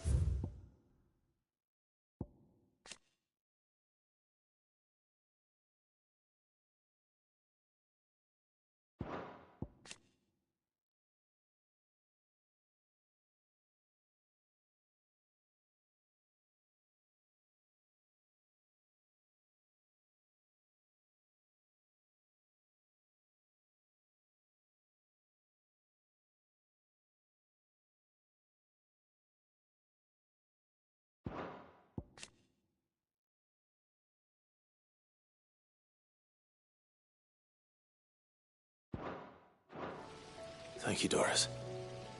We'll be counting on you.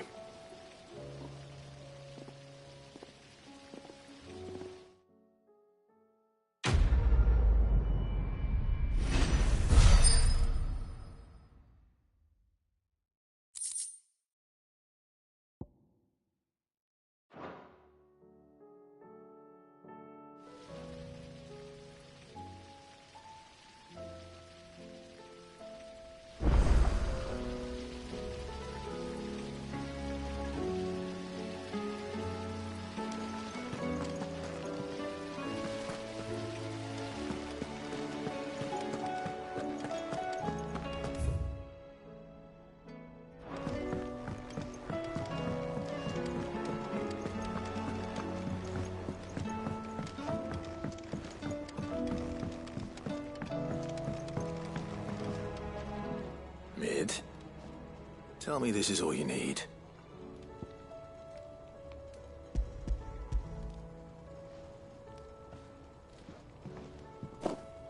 Aw, you make it sound like I asked you to save the world or something. Tell me this is all you need. It's most of what I need. After you left, I went over the figures again, and I realised I'd forgotten a 1 and a 0 and a cogwheel. Just a tiny one. Though, that's the problem. Gears that small are a bastard to make, and I may have lost the one Blackthorn spent a fortnight toiling over. Wait. The children. When they took apart, now that I think about it, they didn't use it when we put the scales back together. The young'uns? But why would the... You know what? I'll keep working on the model. You go...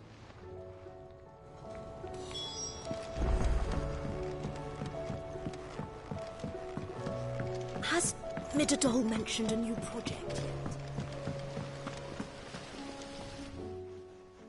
Sid! Is Mid still hiding from us? She wasn't hiding. She's fine. She's just busy working on her next project. A new invention? What is it? What is it? Is it an airship? Do you think she'll let us help? That just so happens to be why I'm here. She needs something special, something only you three can provide. A brass gear. A tiny one. One that might fit on, say, a set of scales. Oh, the one you forgot! We remember! We saved it, just in case. It's in the bag of bits. Since your lesson, we've been disassembling, then reassembling everything we can find. All the pieces that are left over, we keep under our beds, just in case. That's good to know. Look! I found it!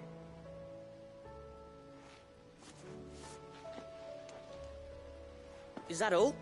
Just the gear? We have more parts if Mid needs them. That's all for now. But I'll let Mid know about your hoard. Just in case. Thanks, Sid.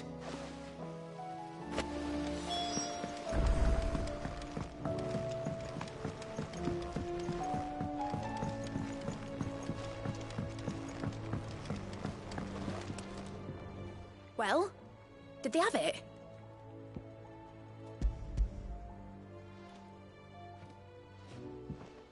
They did.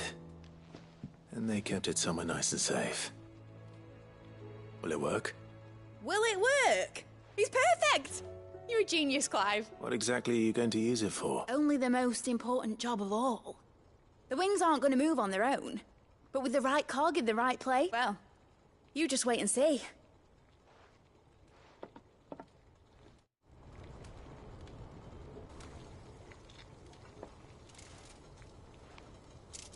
That should do it.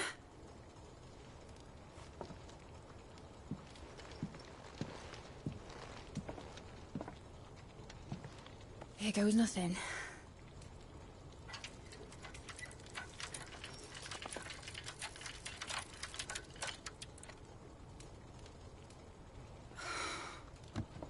Titan's tits.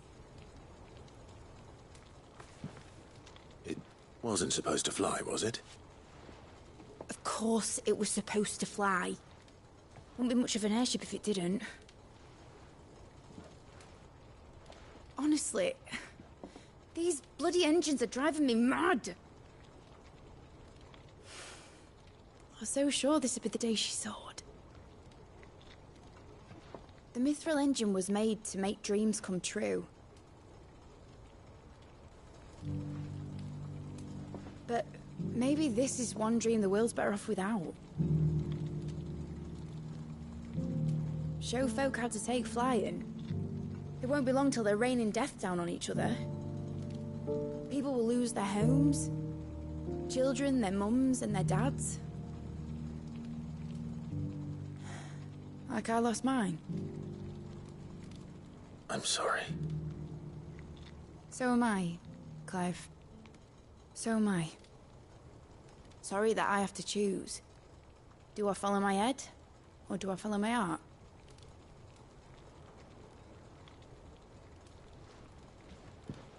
Good question. The first time I stood on the deck of your ship, felt the wind in my hair. It was like I was flying. But imagine how it would feel to actually do it. My dad always said there were two ways of living life. Chasing a dream or shuffling to your grave. And he were right. Right about a lot of things. Not that I like to admit it. People need dreams to chase. Especially in a world like this.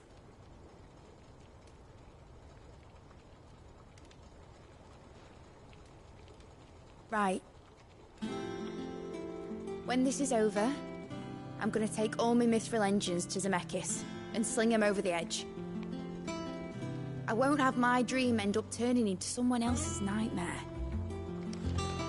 But all that hard work... All that hard work will not be used for war, Jamie. But it ain't like it'll be gone. Tell me, Clive, have you ever been on a treasure hunt? Not since Joshua and I were boys. Why do you ask? Because I'm gonna bury the engine schematics and leave behind a little riddle telling people where to find them. A really hard one, so that only the most dedicated dreamers will ever be able to work it out.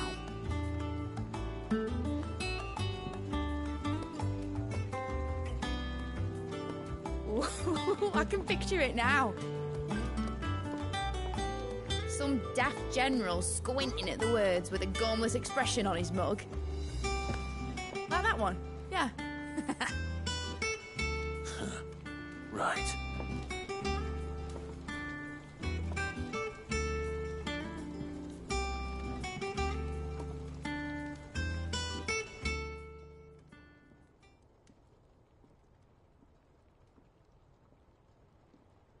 Of course, if I'm putting this engine at the end of a treasure hunt, I'll still need to make it a treasure worth hunting for.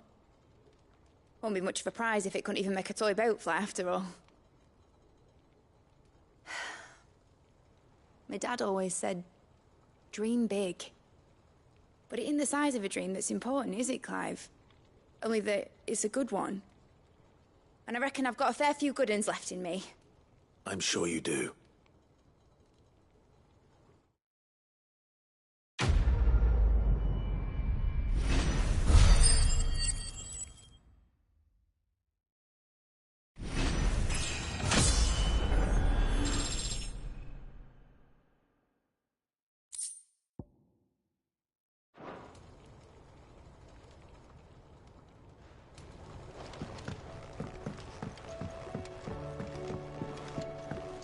Has Mitterdol mentioned a new project yet?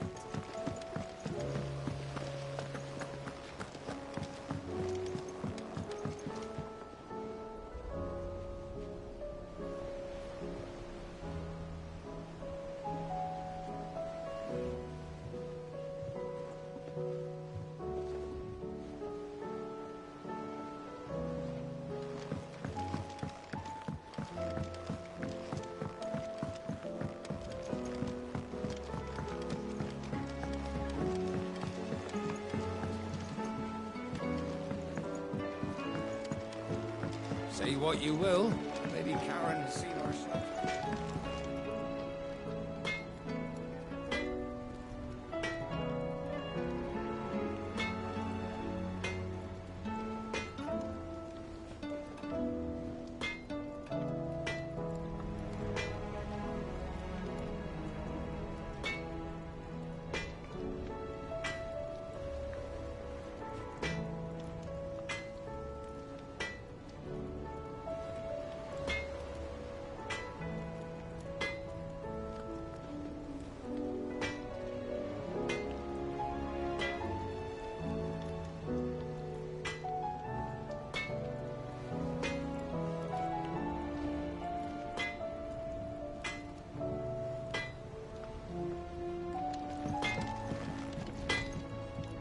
Trouble with your gear, or what do you want?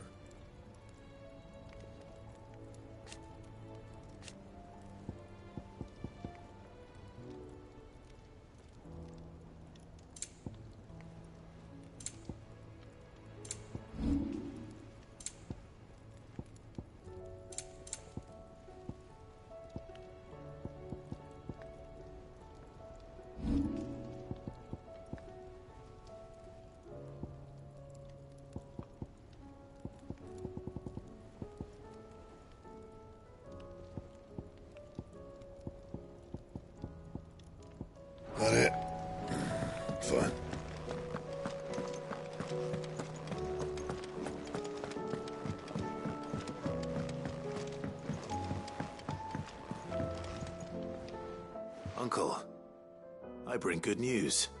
The Field Marshal has agreed to your plan. Ha! Of course he has. Rutherford is accompanying him back to your manor in Port Isolde. They will await your return there. One other? Who, exactly? Lord Havel was concerned that even if he could get the realm's armies to agree to an accord, he might not be as successful. He asked if I might have a solution. And I suggested a certain Imperial Lord Magistrate. One of your... Master Quinton would probably call me one of his. Another outlaw? Just the thing we need to put these rotten politicos in their places. Good thinking, Clive. I'm glad you approve. The more the merrier, eh? Uncle, assuming Havel and Quinton can solve our problem with the armies, you still haven't mentioned how we might manage the grain shortages. Oh, don't you worry, my boy. The 7 high houses will be seeing to that. They have all agreed to make the most generous of donations. Oh, of course, it did take a little persuasion, but luckily I had some unexpected help. From who? Why, you, my boy. Rumor has it that you rescued the Lady Ariane's head steward Rockford from a horde of bloodthirsty bandits. It was more of a handful. Well, the old battle axe was so pleased, she had a shipload of talents delivered to my private docks by the next new moon. And when the other houses saw the parsimonious old crone's purse strings finally loosen, they as good as tripped over themselves in the rush to... Now, I must be... Join us there at your earliest convenience, would you? Of course, Uncle.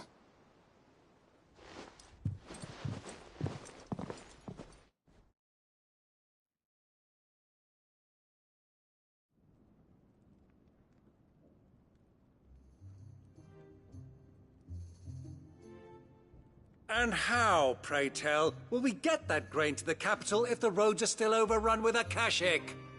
You find another bloody road. I only have so many men, and I'm not about to send them headlong into an ether flood. That is, unless you'd have them turn as well. Well, I'd certainly eat less. Says the man with a belly bigger than a band of curls. My soldiers actually need their rations. Without any food to keep them going, they'll be dead even before you've sent them on your fool's errand. If I may, gentlemen, perhaps I might suggest an alternative approach. Though supply routes are indeed disrupted, there is no shortage of ships. Indeed, they bob away in every bay from here to Randalar, awaiting a safe haven. Allow them to make port and fill their bellies full of grain. And once those who crowd the cities are fed, ferry the displaced back to the countryside to work the fallow fields. But I'm sure that you wish to continue your discussion. Forgive the interruption. 2 such firm friends as yourselves need no help from the likes of me. Rutherford spoke fondly of the great bond between you. Us? Friends? I can't stand the man! Clive, I'm beginning to question the quality of the company you keep. And what kind of company were you expecting him to keep? The man's a criminal! Criminal? How dare you? You are not fit to breathe the same air as this fine, upstanding young gentleman. Upstanding? He calls himself Sid the Bloody Outlaw! Once more onto the breach.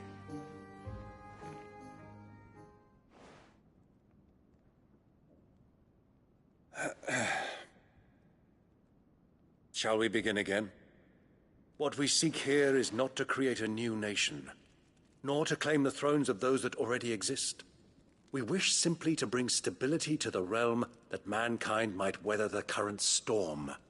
And to do that, we must convince those in power, the generals, the statesmen, the nobles, that our cause is... There will be disagreements, yes. And I imagine some resistance, much, if we show them the path. Show them that we walk it ourselves. The fate of the world lies in my nephew's hands, but the well-being of her people lies in ours. And we must not squander the chance that Clive has given us. Uncle Byron, Now, with that settled, let's move on to the signing of the Accord.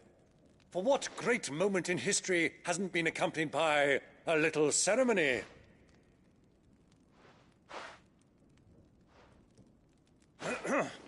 Citizens of Valisthea, I present to you the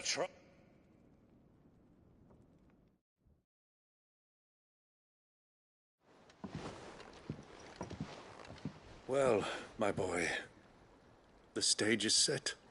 That it is. This is the role you were born for. Now I ask only that you trust in the talents of your supporting cast. We shall play our parts to the best of our abilities, that you might have. The realm needs its Sir Crandall. And there is no better I want you to keep this signed accord. I will.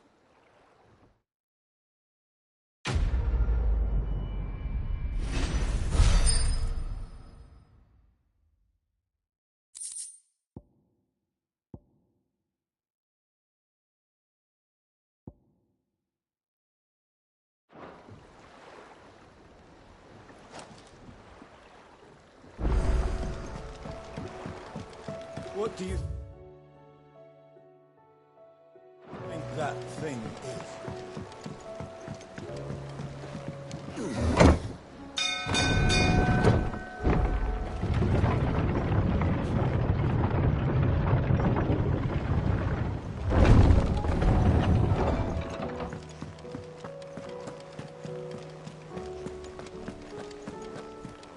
You should have seen. Welcome back, Sid. Welcome back, Sid. Yes. Welcome back. Trip wasn't too much of a... Truth be told, it was me who suggested roping you in to help with the trial.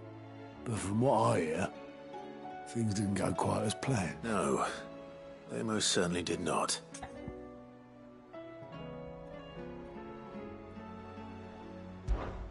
Ember lost his nerve in the face of a beast of prey, but he didn't lose heart. He pressed on, and he achieved his aim. And is that not what we ask of our scouts? Indeed it is. Thank you for your honest appraisal, Sid. The fact remains, however, that Ember will not always have a battle-hardened warrior on hand to pluck him from the jaws of peril.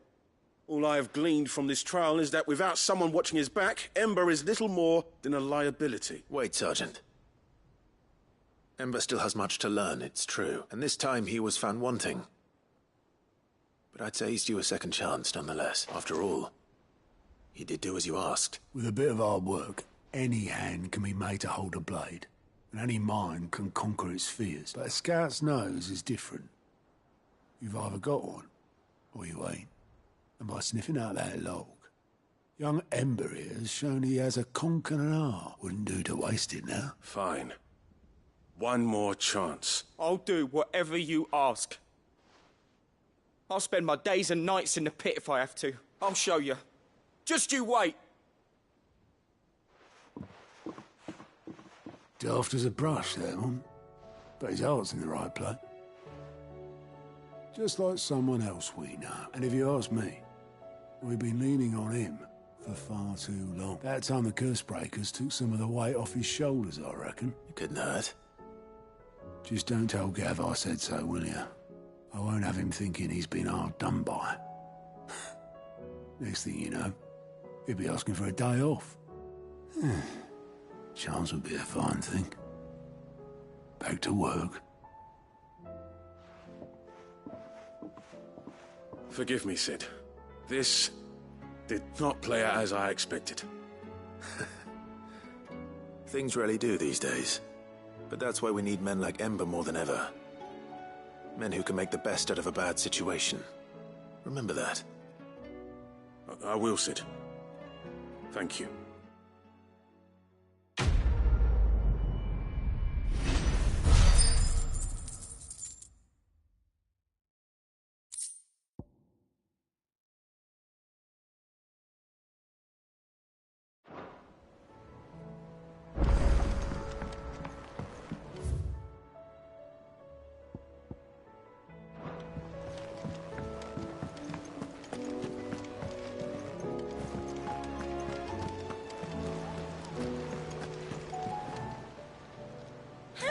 Help you today, Clive? You earned this. All done?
If Joshua's worried about Jill, I should go and speak with him.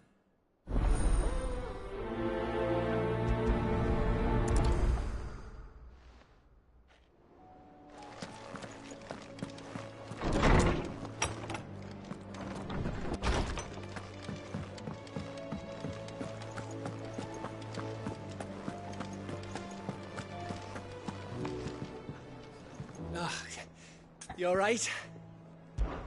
Something troubling you? No more than usual. It's just... Eda's baby will be coming soon, and I wanted to make something for it. I'm sure she'd like that. Back in the north, families would always make gifts when a bairn was on the way. Yeah, let the little tykes know they were welcome in their new homes, like. So? What's the problem? Well, the problem is that Eda's due any day now, and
I don't know if I'll be ready in time.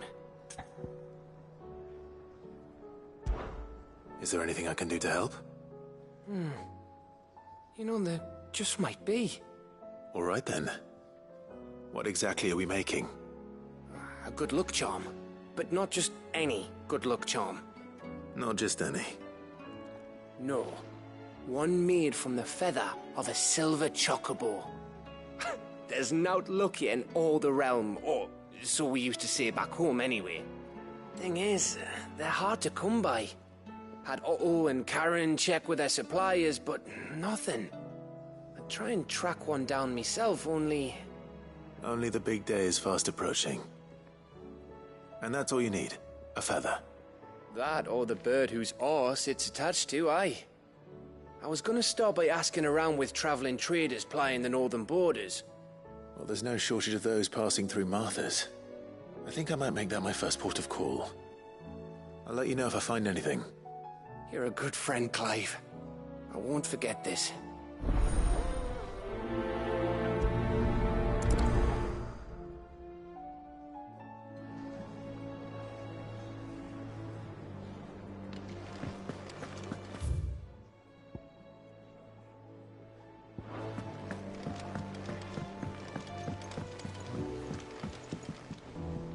Joshua, I read your message.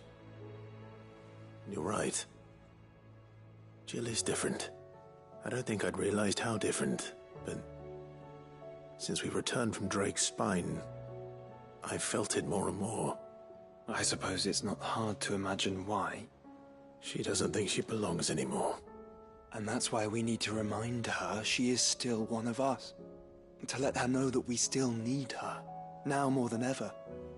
That you still need her. But how to do that? When last we were truly close, we were but children. Of course. Do you remember the time we accompanied Father on his annual tour of the Duchy? And Jill and I broke from the procession to ride up Man's Hill? To see the snow daisies, I remember. It was the first time Father had allowed us to join him. And when he realized you were missing, he had the entire retinue down to the pot boys combing the countryside. In the rain. A thunderstorm forced us to take refuge in a grove of oaks before we'd even made it halfway there. It was the Lord Commander who finally found us, and needless to say, he was none too pleased. Then it seems you and Jill have unfinished business. What do you say? Man's Hill. It's not that far. Oh, true. Though I suspect it is also much changed. Little in southern Rosaria remains as it was when we were children. You're saying I should go and scout the area for bandits? I'm saying we should first go and see if there are actually still any snow daisies left. What would you do without me, Clive?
No match for you, eh, Torgal?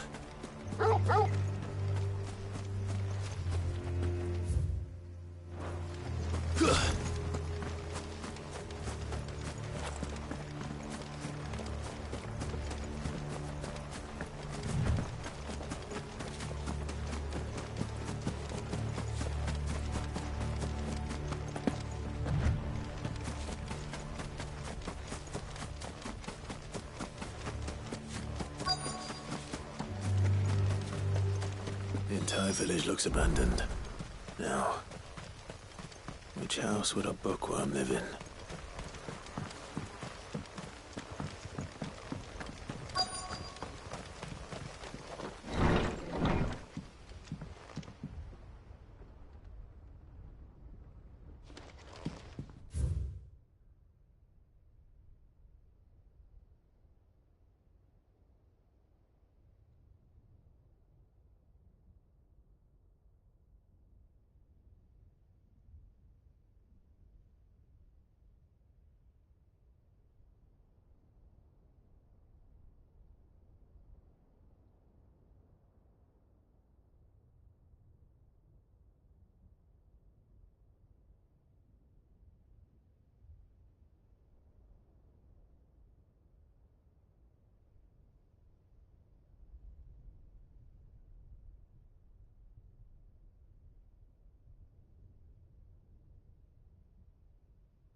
This is a Royal Army logbook.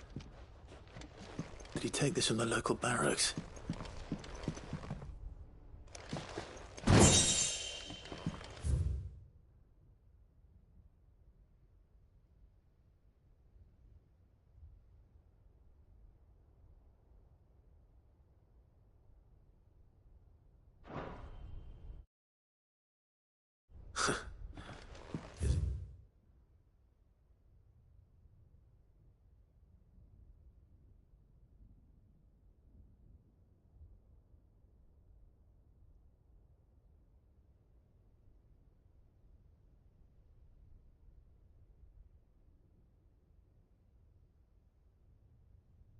Dress was certainly varied.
This is it.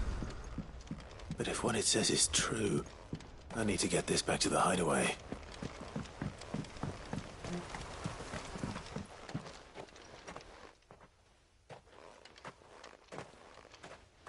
Leaving so soon, stranger? We've been watching you. From a distance, so to speak. Subtle. I know who you are. Then we need not waste time on introductions. Hand me the book. Leave it in our care and return to your life. Your care? Do you mean to burn it, or bury it? That is not my decision to make. But by one means or another, its contents shall be removed from the common record. Then I'll have to politely refuse. I won't let you erase our history. Then we find ourselves at an impasse. Very well. The book can just as easily be pried from your dead hand.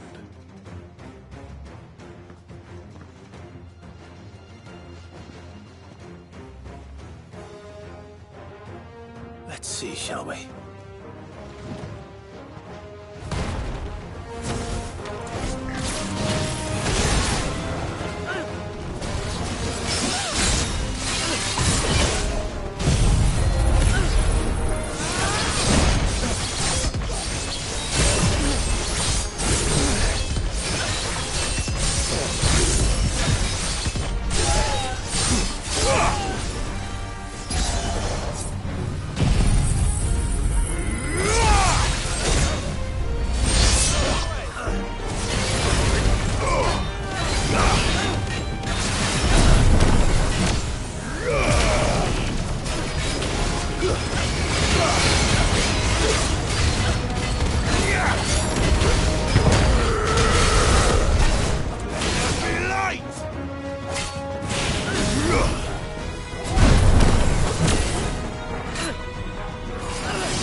Impressive.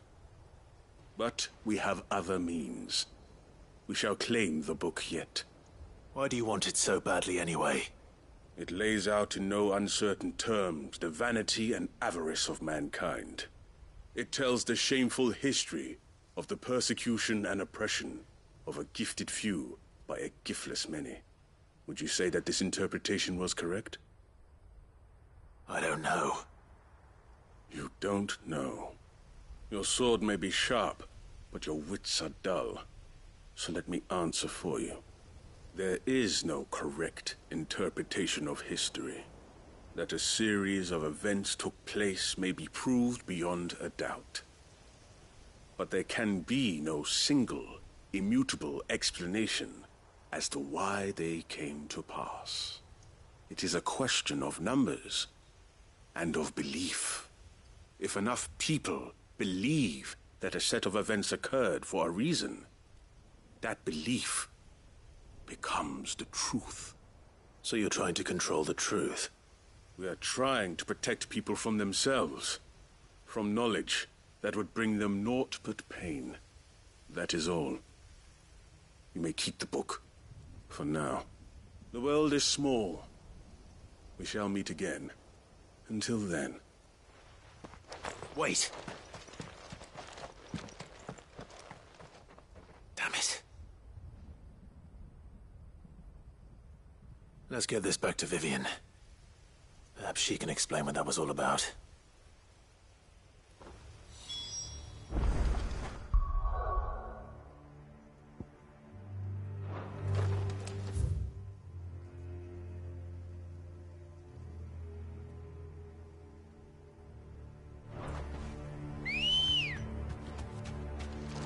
Ready, go?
That'll do, girl. This must be the orphanage. Hopefully the registry is still here.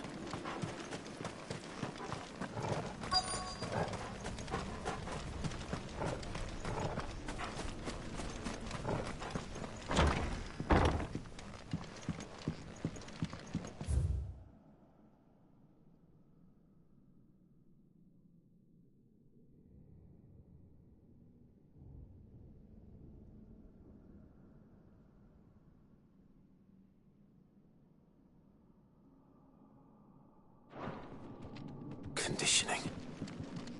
This is nothing short of torture.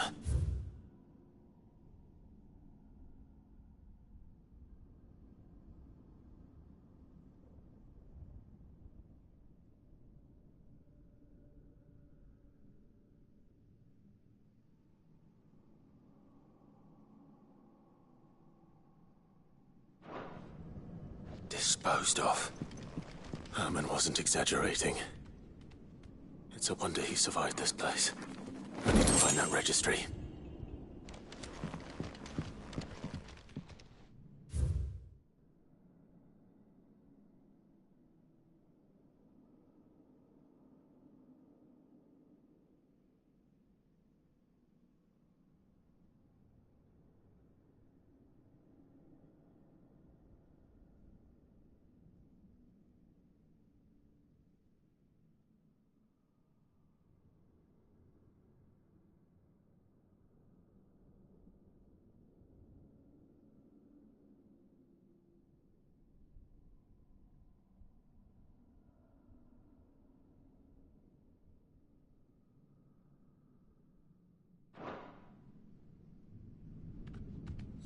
This reads like a suicide note. Did the director go through with his plan? There's only one way to find out.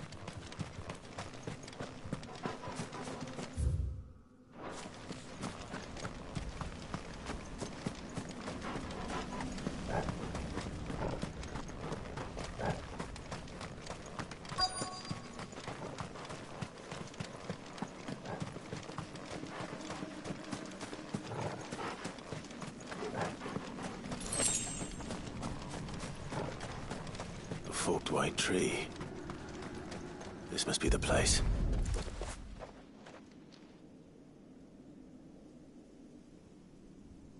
Could he really be buried here? There's something hidden among the roots. Let's see.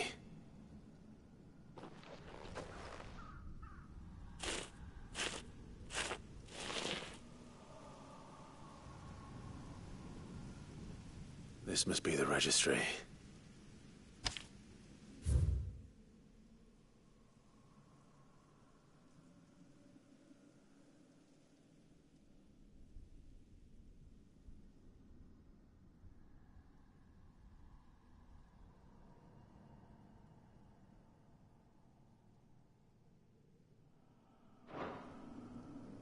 So many names.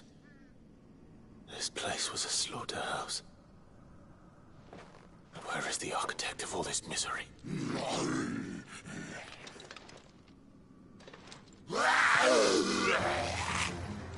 It was only a matter of time, I suppose. This place is cursed.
Come on!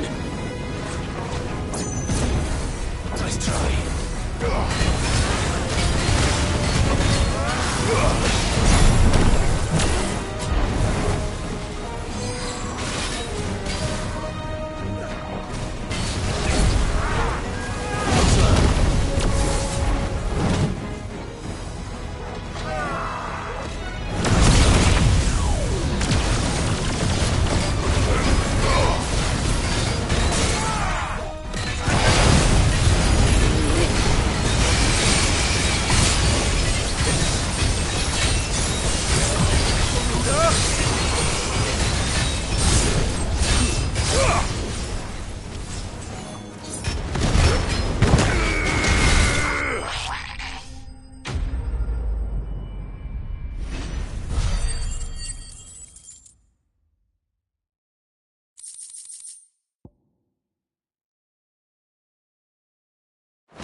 I'm done here. Let's get the registry back to Herman.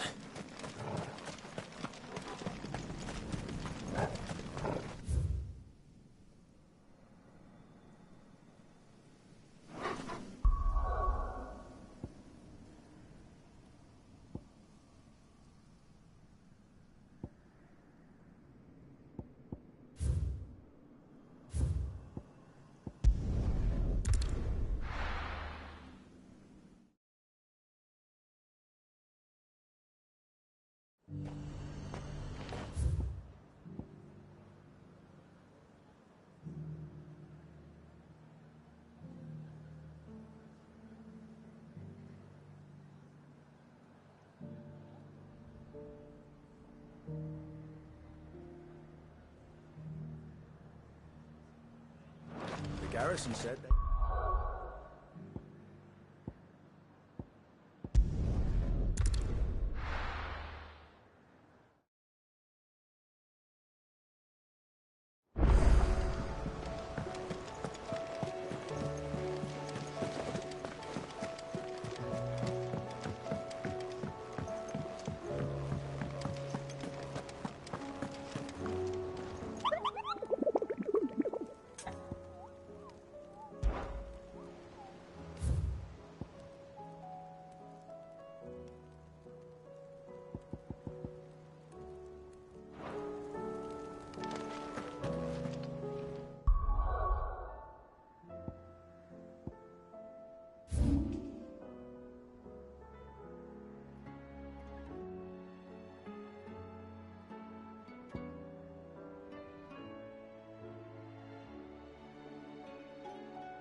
And how might I help the garrison?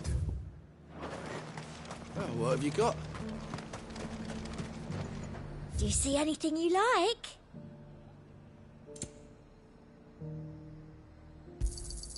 I do like a customer who knows what he wants. I'll be here if you need me.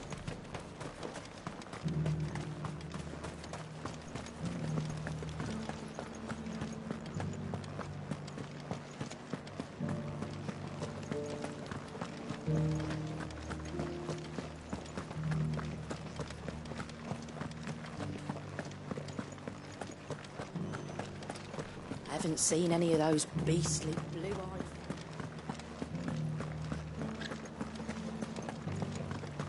Do be careful. I will.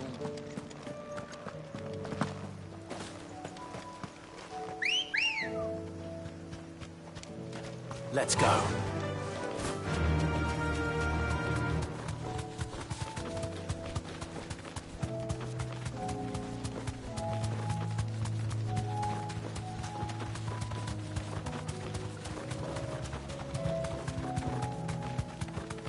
Have care.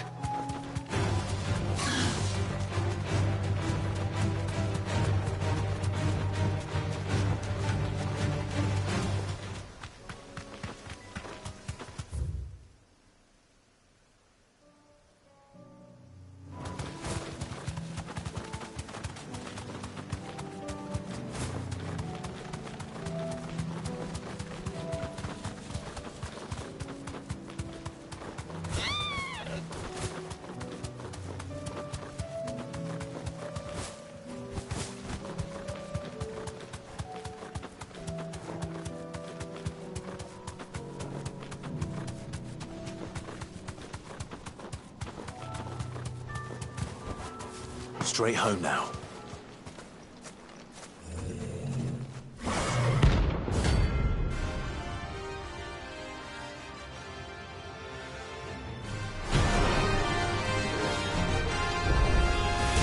Not another one.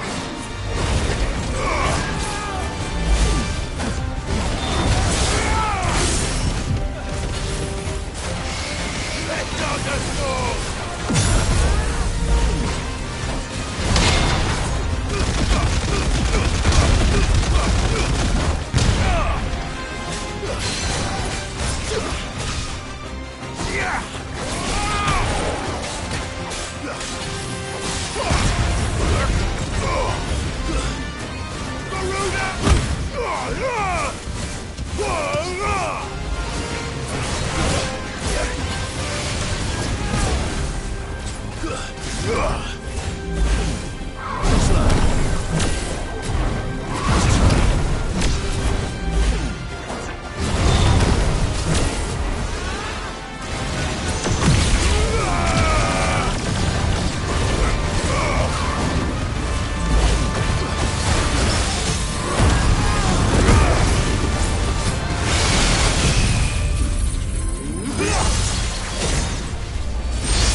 Come on. Fly, Ambrosia.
Be safe.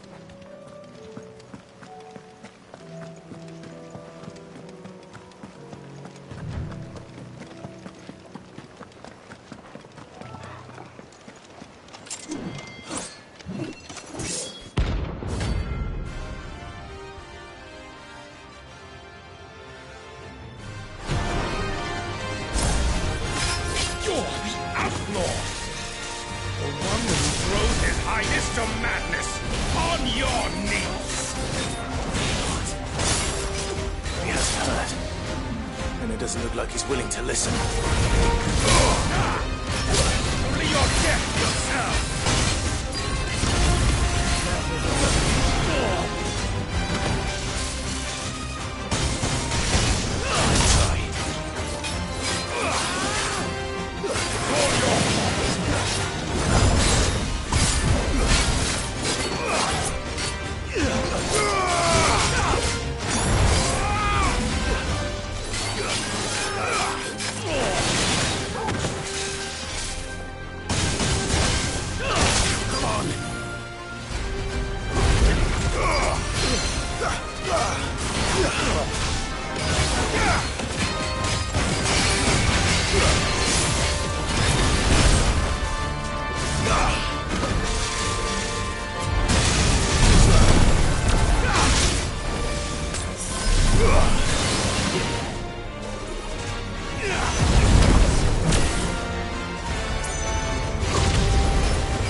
Damn it.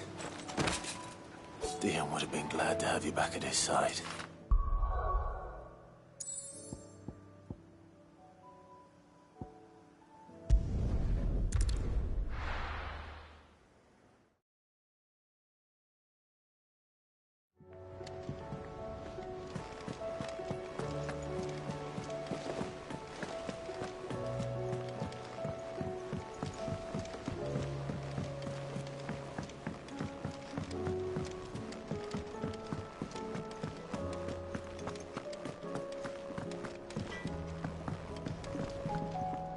Trouble with your gear, or... What do you want?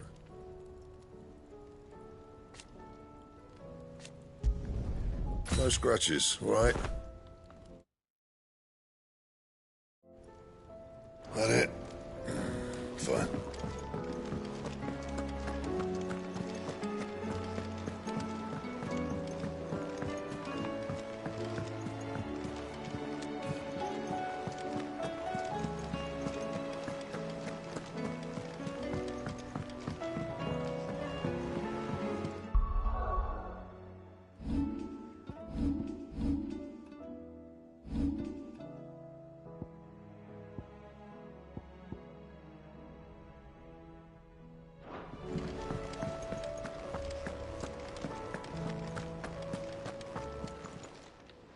Welcome to the Patron's Whisper. Come to claim your just desserts? You earned this.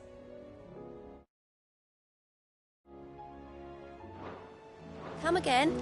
I may have more for you. Vivian. I found it. The book you lost.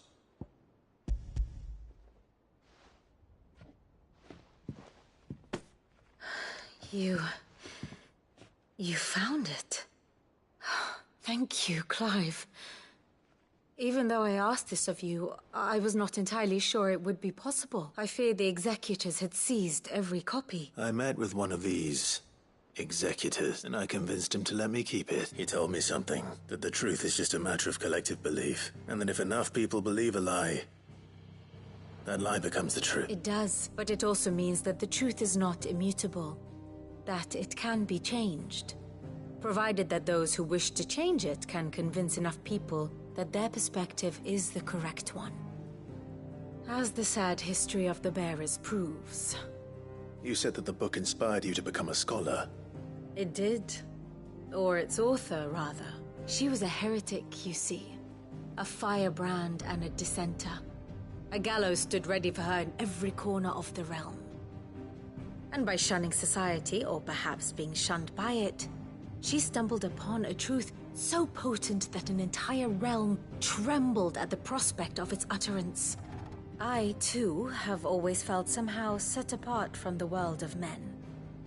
As she taught me that my solitude was not a curse, but a gift, and that, though my journey to the truth might be a lonely one, what I found at my destination would be more than worth the cost. Do you still feel that way? That you're not one of us? Honestly, I'm not entirely sure anymore. Since coming to the Hideaway, I find my thinking's perhaps the result of studying mankind from a rather closer perspective than I had intended. But the more I study, the more I find value in this perspective. In looking not from the outside, but from within. So if you'll permit me, I'd like to continue my work here. Remember, Clive, when enough people believe, belief begets truth. Give the men and women of this benighted world the gift of truth. Make them believe in you, as I do. I'll try, Vivian.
I hear that you traveled to Ash, Cid.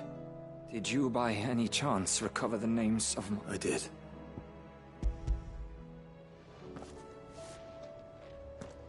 If I may? The bearer read...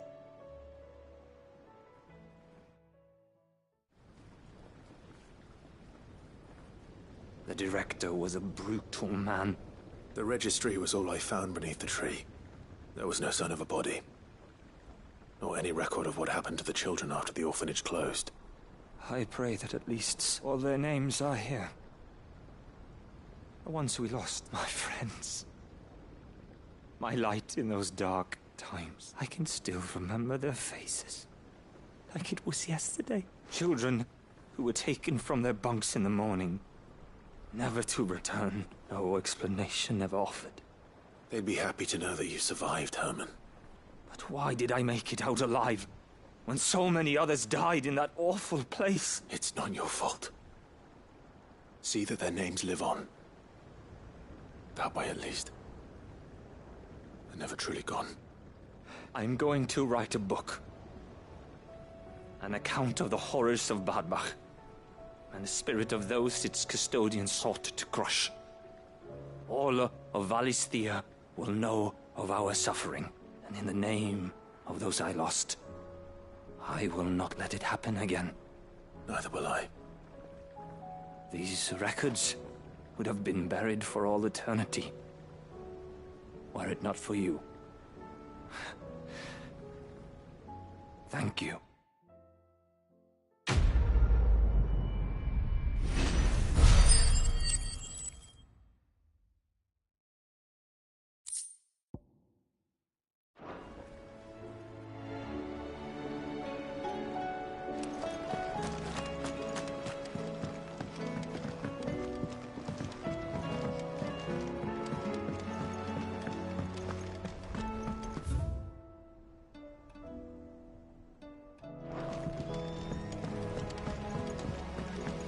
It'll tell us about his adventures in Ash.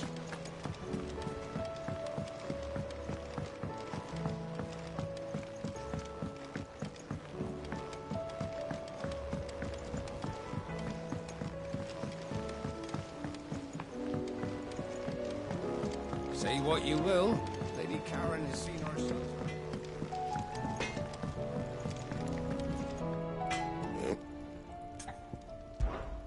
What do you want?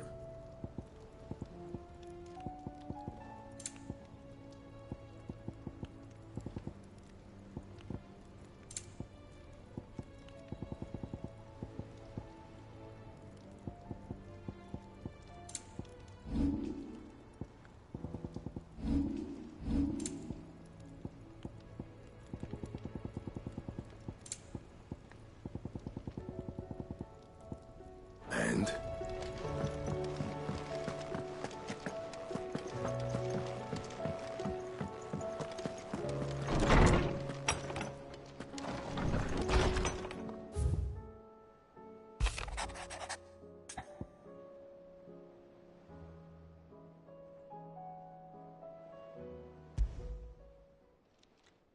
It's usually me making demands of our pockets.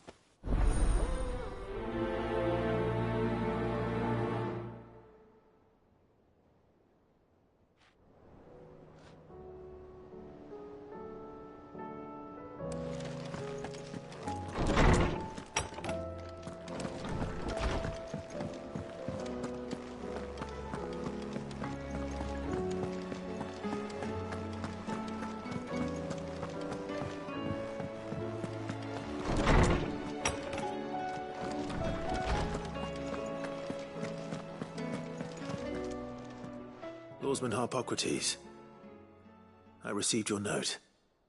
You spoke of making amends with Dion, but I can't imagine what for. Then I should begin by telling you that I was once his tutor.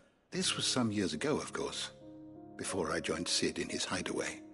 At that time, I was counted among the foremost scholars of Oriflamme, and was accordingly invited to the palace to supervise the young prince's education, all to ensure that the future emperor had a firm grounding in, well, everything an emperor should. History, religion, commerce, government. Alas, our time together was cut short when Dion left to join the Dragoons, his studies no longer being deemed necessary. I had not expected to meet with him again, least of all here. Have you spoken with him? No, I have yet to find the right moment. His Highness always seems so preoccupied, especially when alone. I would not wish to disturb his ruminations with idle words of greeting, not when I know he dwells upon the evil Ultima had him commit in the Dominion. The guilt weighs heavily on him, I know. But as you say, that was Ultima's doing. Surely you can't blame yourself. When I first met him, it was not guilt, but his people's expectations that weighed heavily upon him. And I did nothing to ease that burden. He bore it alone, until the day he could not bear it any longer. It is one of my greatest regrets that I only ever offered him my wisdom, when what he truly needed was friendship. The blame for Dion's transgressions lies not only on his shoulders. I see. I'm ready to help you in any way that I can. Then I beg that you bring me a wild wyvern tail. Apothecaries across the ages agree that even to glimpse such a flower is to be granted inner solace. Fabulists and fraudsters all, of course. But there is oft a seed of truth to be found, where even the most outlandish opinion... Well, it can't hurt to try. Where can I find this flower? And how will I know it? You have seen cultivated wyvern tails before, I trust. The lily-white blossoms from whose roots the poisonous ink for the brand is distilled. Well, those which grow in the wild differ only in their purple hue. The harsher the environment in which they are raised, the deeper the colour. There is a waterfall in Rickmal's roost across the strait, where the flowers once grew in abundance. Whether they still survive there, I know not. But try as I might, I can find no likelier location. It's all right. I'll find you a wyvern tail one way or another. Thank you, Clive. And please, be safe.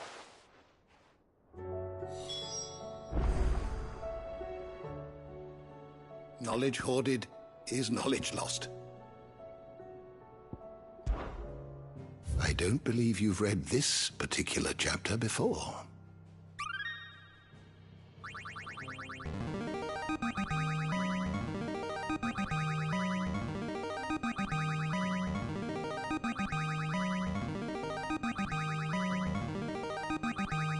Now this, I believe you will find most interesting.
What subject shall we consider today?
Did you learn everything you needed?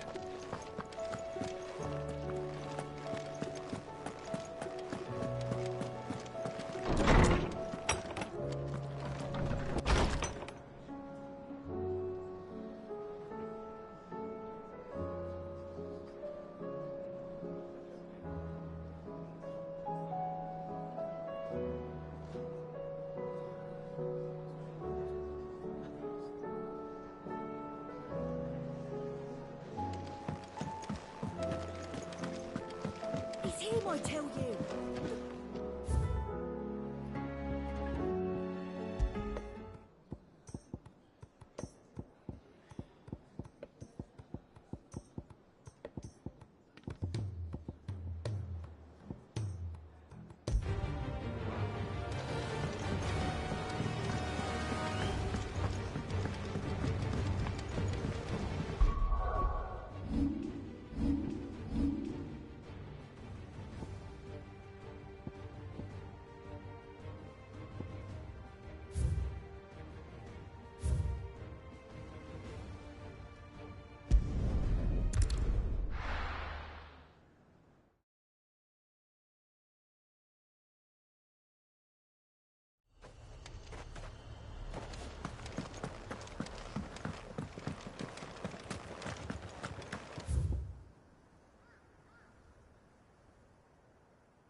Come on.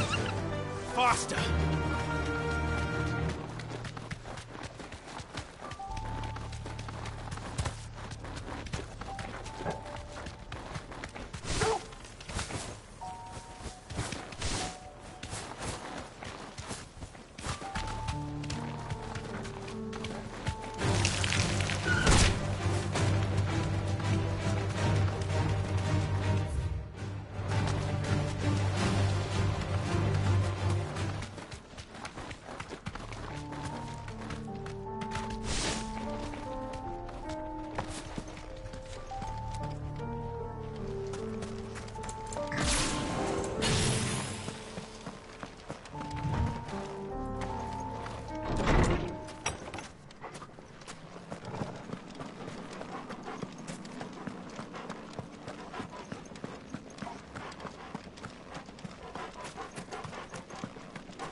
Ready, go?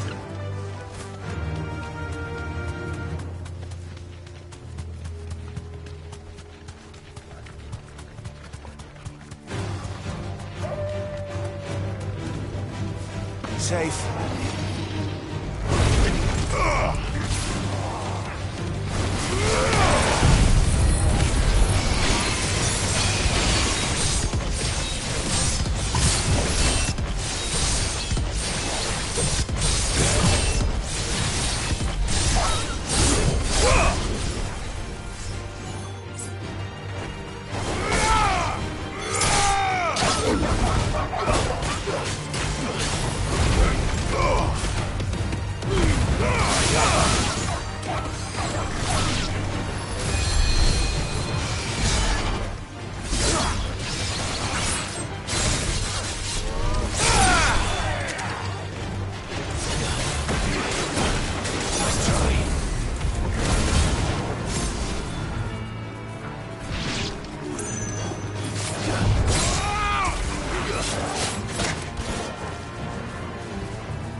Lives on.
easy.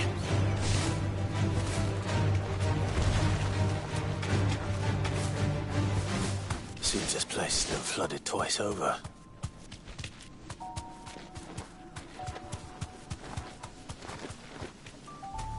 Purple flowers blooming next to a waterfall. Shouldn't be too hard to find.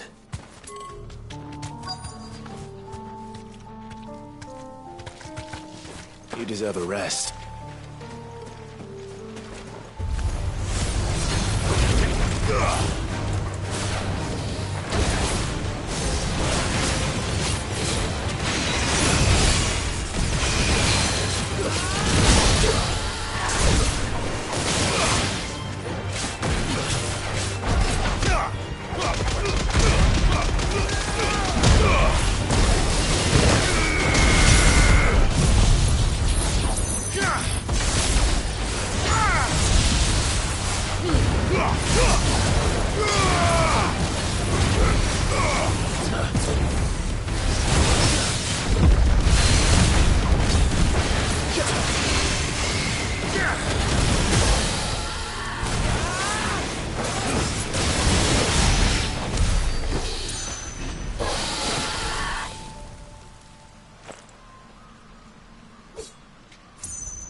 Well, big enough for a bunch, I suppose.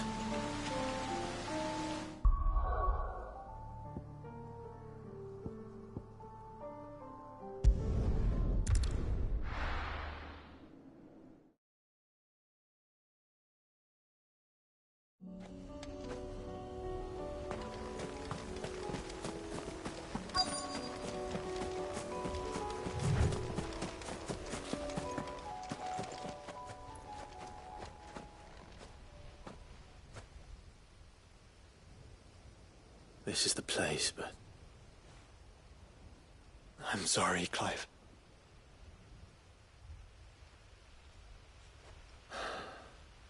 There's nowhere been spared. What do we do now? We keep looking. Man's Hill cannot be the only place where snow daisies grow. Perhaps, but... it's the only place I know of.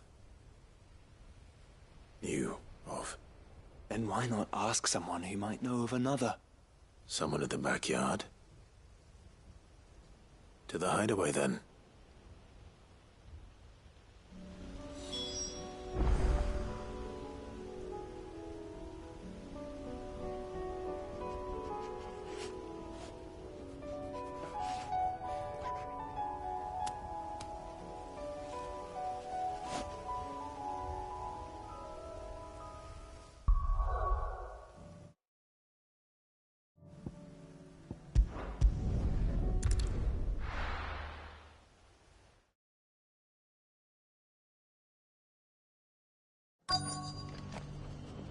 Let's hope one of the merchants here has what Gav needs. Excuse me. I'm looking for something. Oh, well. A silver chocobo feather. Oh, or maybe not. Though you're not the first. There was a man stopped by the rest not long ago, claiming he was attacked by a silver chocobo near some gutted hovel not far from east. Most took him for a braggart and a liar, but who knows? We'll see. Thank you.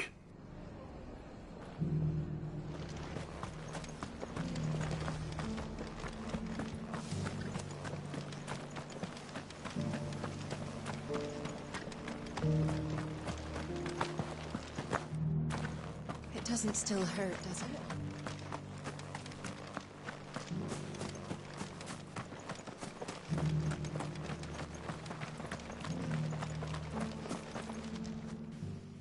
Can I help you with summit? You wouldn't happen to sell silver chocobo feathers, would you? I deal in fruit. But if it's fancies you're after, Was it silver chocobos? Oh, yes. It wouldn't be the first.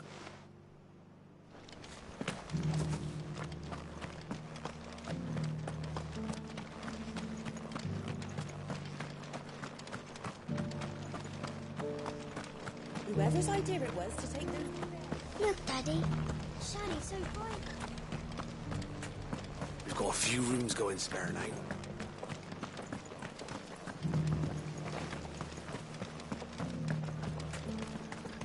It's because the heavens have gone to reckon now, How do, traveller? You've the look of a man who could do with a new whetstone. Or perhaps a bawdy etching of the Vicerine. I'm looking for a... If that's the case, no one has seen us. Word is they were all hunted for their feathers. Some northern nonsense about bringing good luck. Didn't bring them much, nor their bows. If any are still out there, I reckon they'll be doing their damnedest not to be discovered. You're probably right. A silver chocobo sighted in the hills near Rhiannon's Ride. It sounds almost too good to be true. But since I'm already here...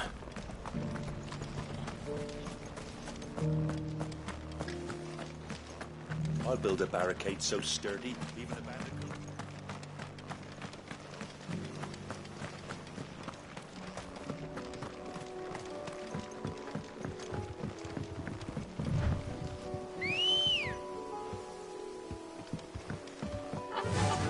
Yeah!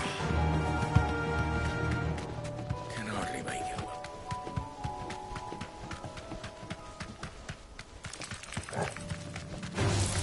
Just the one of you, eh?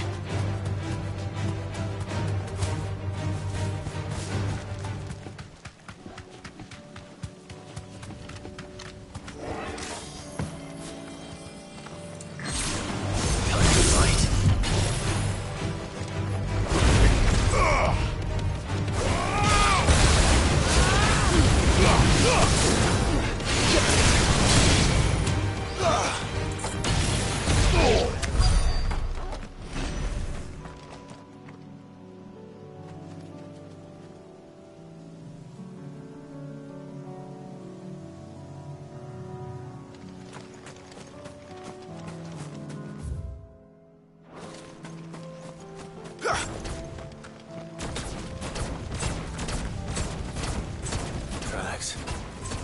They're not left by bandits for a change.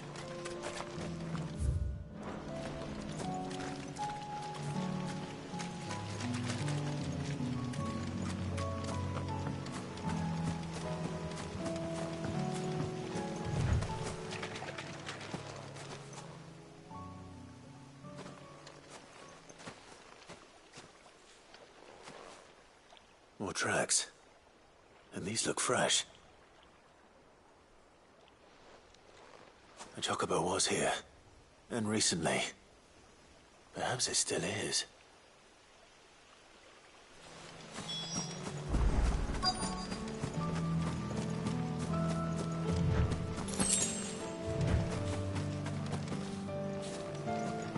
I don't hear anything.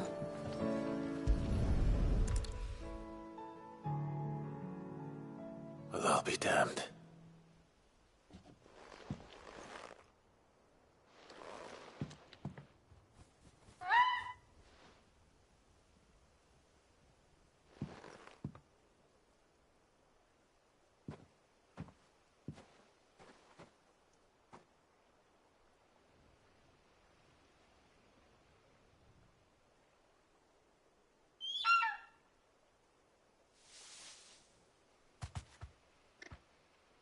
It's all right. I'm not going to hurt you. Just borrowing a feather for my friend.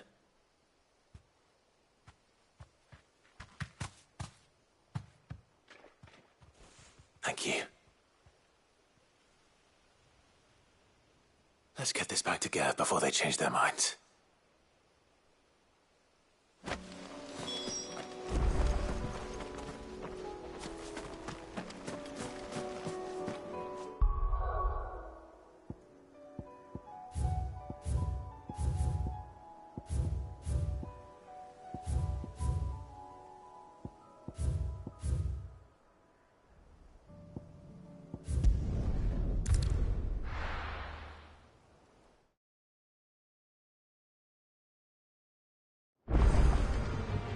Let's hope one of the gardeners knows where to find snow daisies.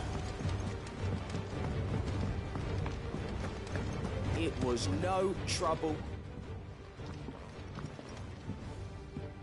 Clive, you're back. How'd you get on? Any luck? Any luck, you say?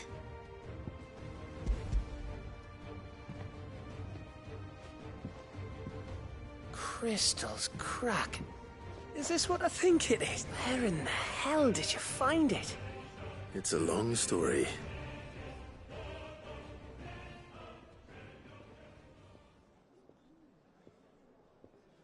Right there on the road to Eastpool. Who'd have thought it? Everything up there's been abandoned for years. The empty cabin made for the perfect shelter. Though I fear my presence may have forced the poor creatures to look elsewhere. Don't blame yourself, Clive. The Blight's right on Eastpool's doorstep. They'd have had to move on before long, even if you hadn't have turned up. They'll find a new home. Trust me. After all, that's what us endangered animals do. Anyway, what matters is, you managed to nick us one of their quills before they could run off. And now all that's left is to fix it to the carving. I didn't know you could carve. Reckon there's a lot you don't know about me. Like the fact I'm as good with a whittling knife as I am with a sword. And that bone Ember gave me's a dream to work with. What did you say it was from again? An Avis? But it weren't your Avis, Sid. I slew one of my own at last. So all those long nights in the pit finally bore fruit. I'm proud of you, Ember. Don't speak too soon. There we go. What do you think? I think if you ever hang up your scouting cap, you'll be able to make an honest living. Oh, will I? I should go and see if Ed is awake. Give it my best. You can give it to yourself.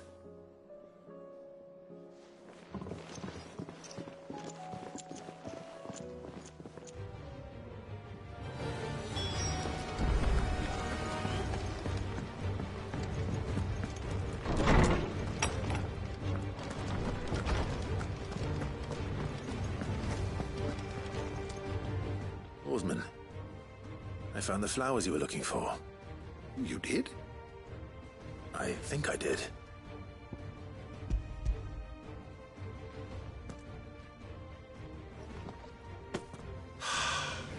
You did indeed. My dear boy, thank you. You wanted to make Dion a gift of one, did you not? Shall I invite him to join us? Oh, It's no trouble. I'll go and fetch.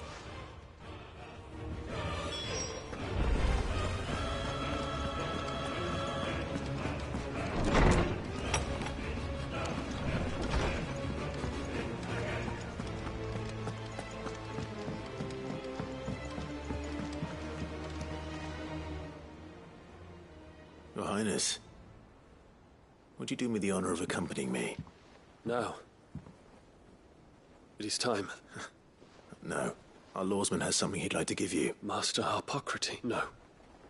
I dare not show my face before him, not after everything I have done.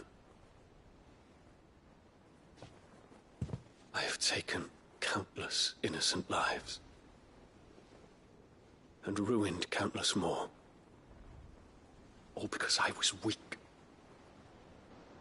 I have sworn to atone for my crimes or die in the attempt. But were I to meet with him again, and see in his eyes what I have become, I fear that my resolve might falter. Then that is all the more reason to do it. Test your resolve. Prove to yourself, and to him, how strong it truly is.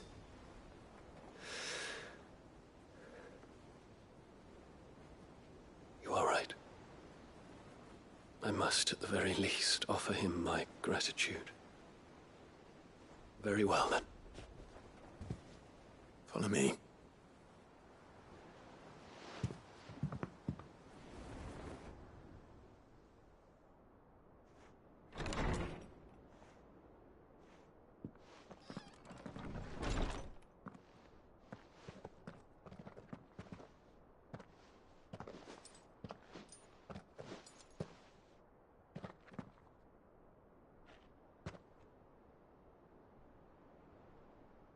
Even now, I hesitate to approach him.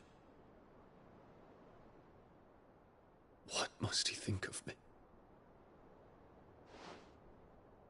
You'd be surprised.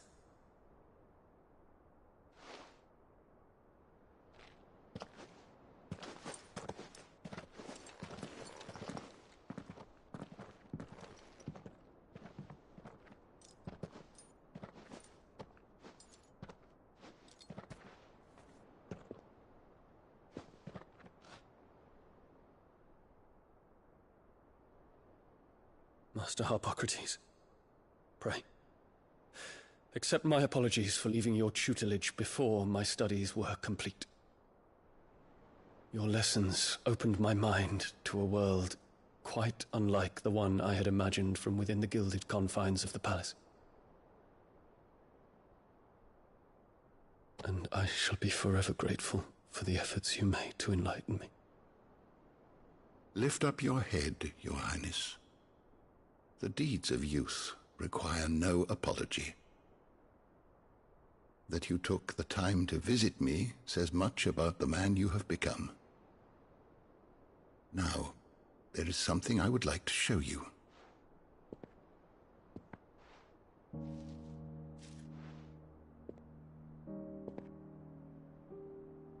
Is that a wyvern tail? The color is unfamiliar to me. Because it is unique to those found in the wild. Something in the harsh environments in which they grow lends them this striking hue. Their roots are indistinguishable from those of their hothouse cousins, but once they bloom, the difference is immediately apparent. In this flower, I see you, Your Highness. Its roots were the roots of a wyvern tail, with all that implies. But they do not define it, just as yours do not define you. I want you to have it, that it might remind you of this truth.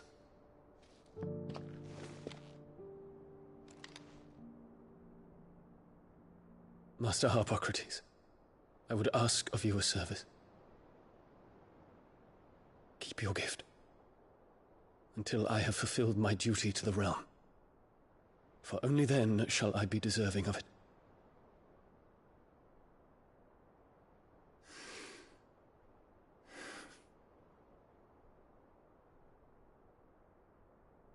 As you wish, Your Highness. I shall await your return.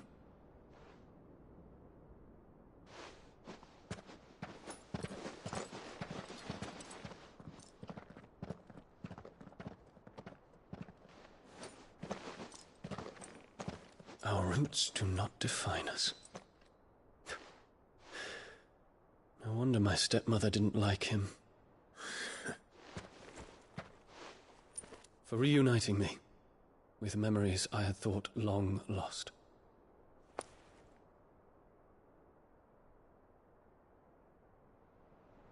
I shall not forget this.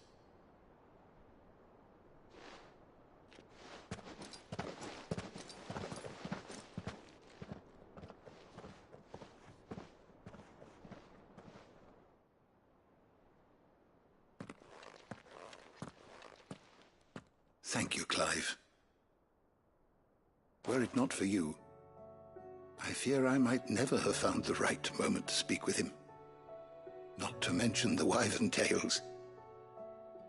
I shall plant their seeds, that I might not disappoint His Highness upon his return. I hope the soil in the hideaway is to their liking. Why, these flowers bloomed in the bleak, black wastes of Waloed. I'm sure Nigel's yard will suit them to a T.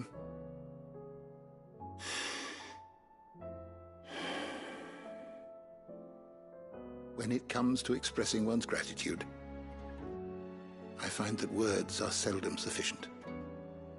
Here. What's this? A stolas quill. Or more precisely, my stolas quill. 'Tis said that an owl's feathers are steeped in the wishes it hears over its long lifetime. All those words just waiting to pour out onto the page. So consider this my wish for you. That one day, you may put down your sword and pick up that pen. Well, when that day comes, I'll certainly have a lot to write about. Thank you, Harpocrates. It shall have pride of place in my chamber.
Say what you will.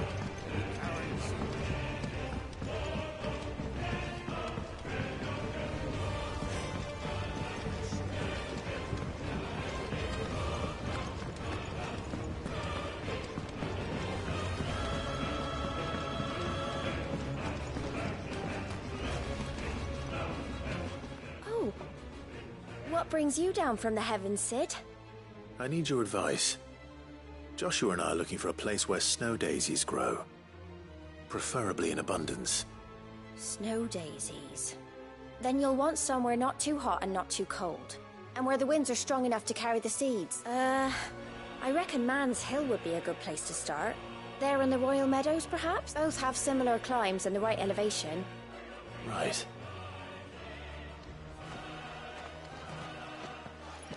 Did you learn where we might find our flowers? The gardener here mentioned the Royal Meadows in Sambrak. Ah, the fields beyond Northreach. Well, if that's the case, then Yote was right. I recalled that she kept the record of our travels, you see. So I asked her if she'd perhaps noted anywhere that snow daisies grew, and she mentioned Oilefeist Bay. Whose shores border the meadows. Off we go then.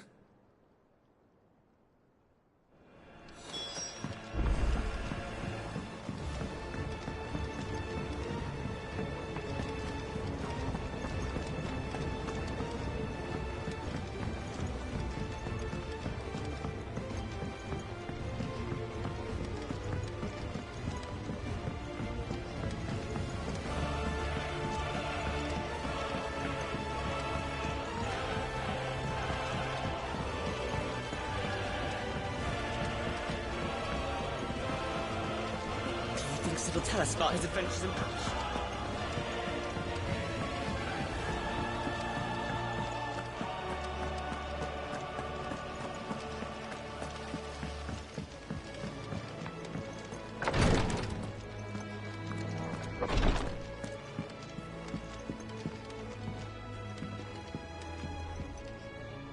Ah, me lords. How are you feeling? Well, thank you. Is something wrong? Wrong? No, nothing like that. What it is, Go on, please.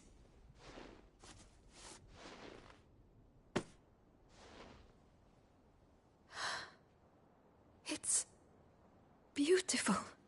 Did you make it? We did, aye. It's from all of us here at the Hideaway. Your new family, like. It's a good luck charm. We may come up north when a band's on the way. I mean a baby.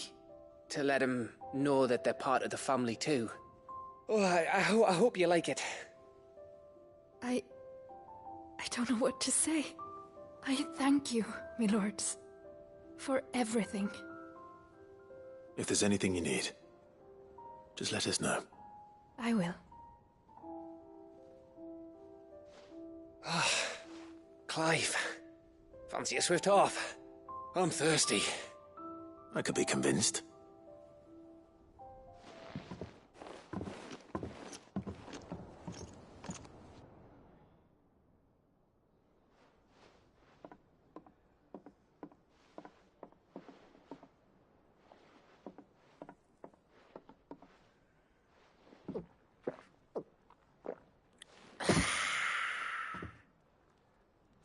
Don't you think you've had enough? No, we're celebrating. I'm gonna be a father. I think Edda might have something to say about that. You know what I mean. Bit of light in these dark times.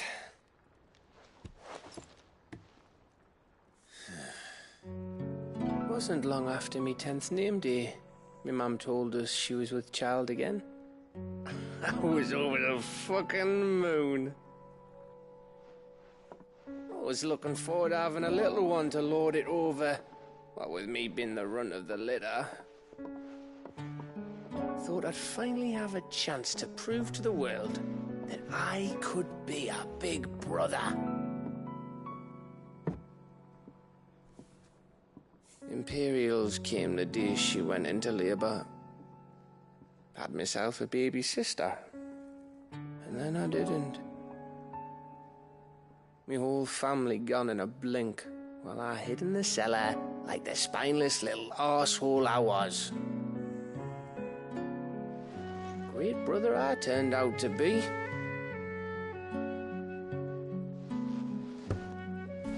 I'll never be a leader. And I'll never be a hero. I'm just a daft little dog who comes running when his master calls.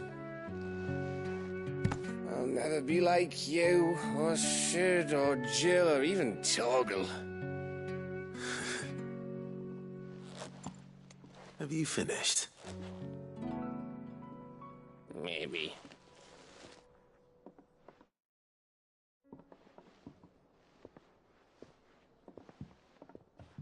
Do you know why you're our best scout? Because you don't need anyone to hold your hand. Without your resourcefulness, your courage, your determination, I don't know where we'd be. Maybe hanging off a cliff like, That was only the once. Exactly. You learned from it. And here you are after Founder knows how many missions, stronger for everyone. And let's not forget Rosalith. Who was it who freed me from the dungeon? Who was it who ran to Jill's rescue? That would be me. Because you're our brother, Gav. My brother.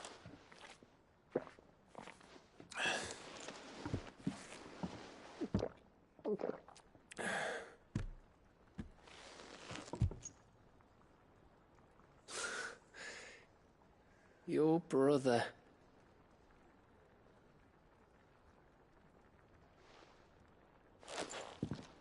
Which means that when the time comes,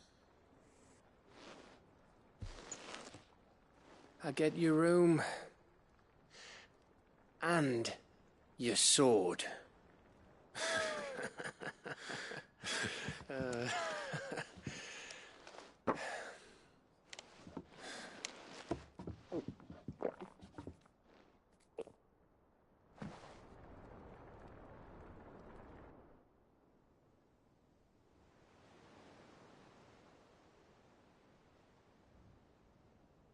I may have had one too many. You may have had 10 too many. I said I was thirsty. Better get back to work anyway. after I walk this off. Clive? What is it? Thanks for, you know.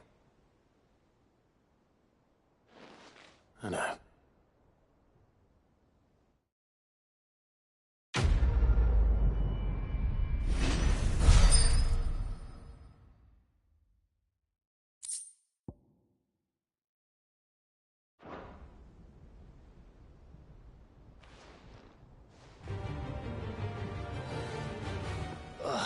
One of these days, I swear, it's gonna be me who drinks you under the table. If by under the table you mean wrenching on my boots half the night, I reckon one of those days was yesterday. Ha ha. You think you're so funny. But just wait till we crack open the bottle I left in your chambers. That stuff's strong enough to burn the horns off a behemoth. Sounds like I'll be needing some new boots.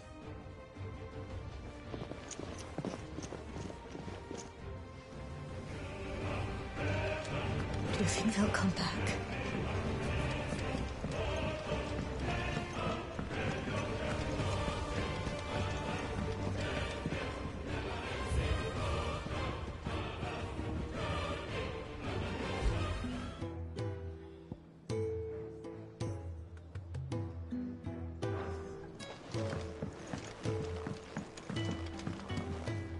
You look like you could do with a drink.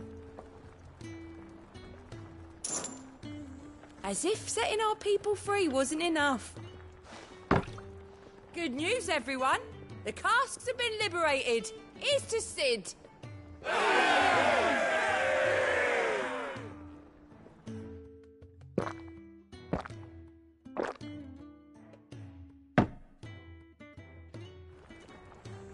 Oh, keep your mug handy.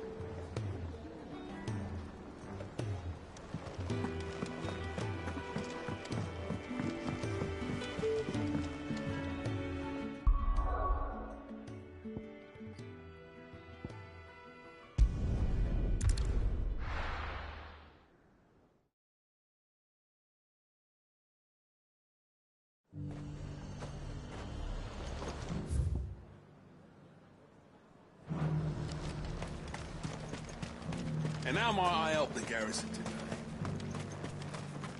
The garrison did away with posting guards here at the wall.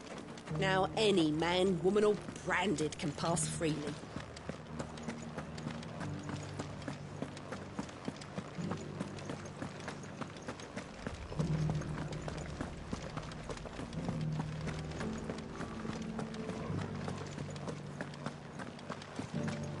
Haven't seen any of those beastly blue eyes.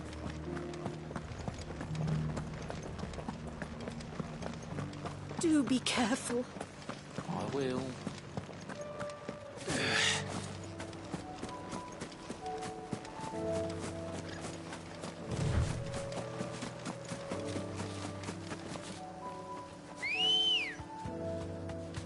Good girl.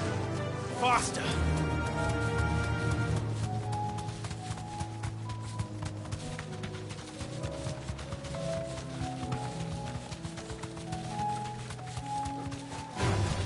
Someone's brave.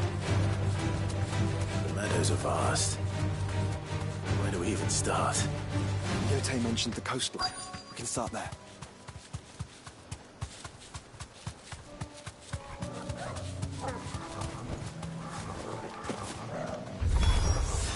Look, brother.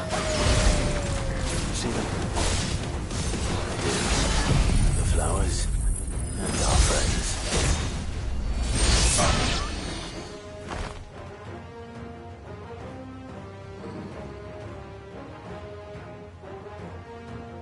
What do you see, boy?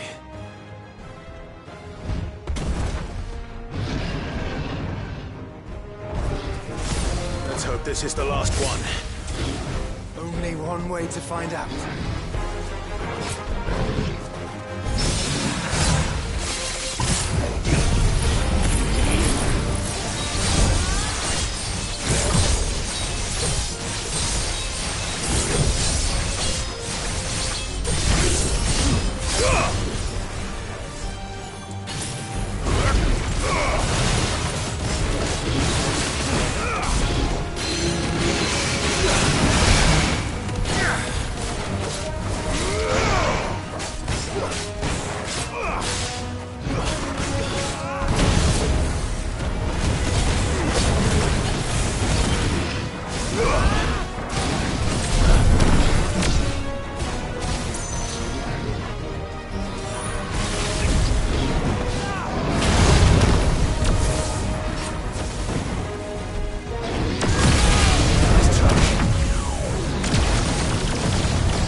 That was harder than I expected.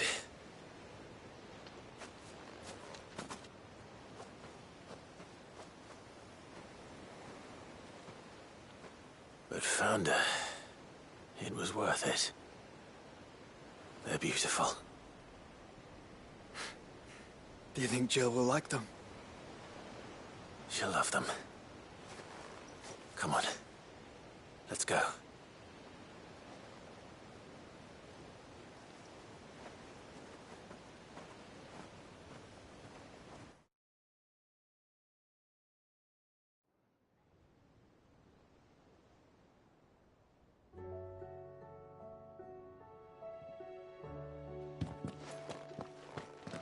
It appears my work is done. The rest, as they say, is up to you. Well, you and the skies. We wouldn't want another thunderstorm now, would we?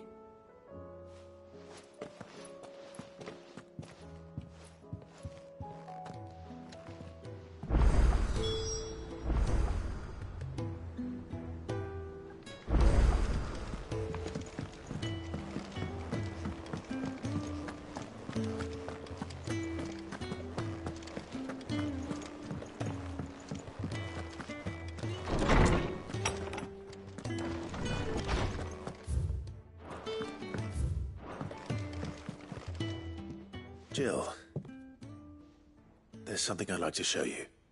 There is? And where might this something be? It's, not here. Now, I know this is sudden, but how would you fancy a trip to Oriflamme?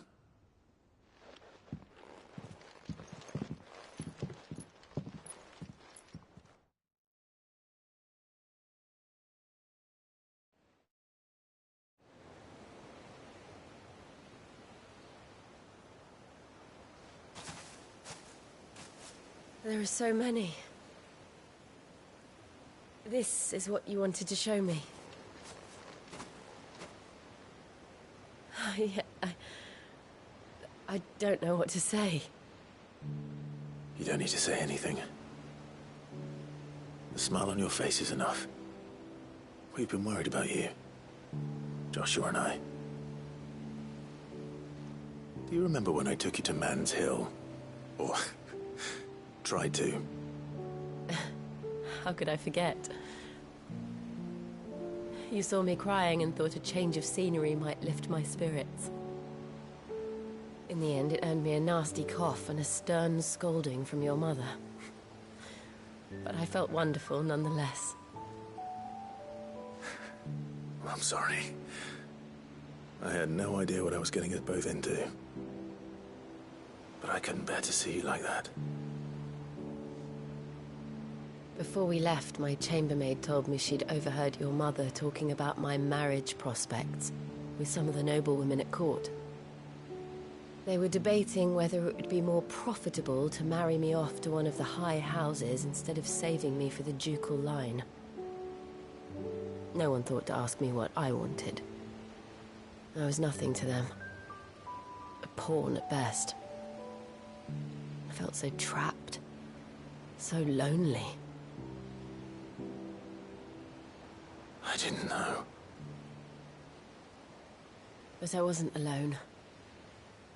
You were there. Your hand in mine as we ran for those oaks. And I knew then, no matter what happened, I would be all right. I'll never forget that feeling.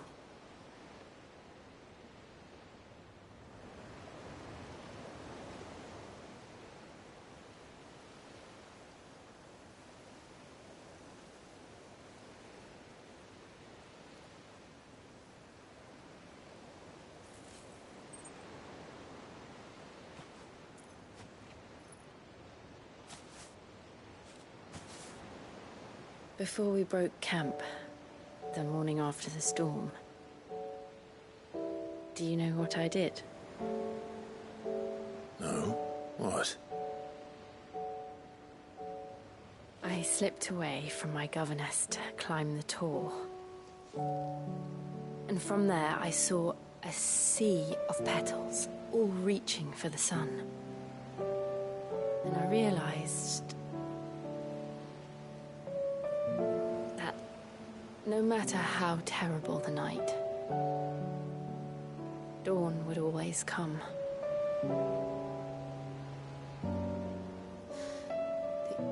That you would always come for me. And you have. Again and again.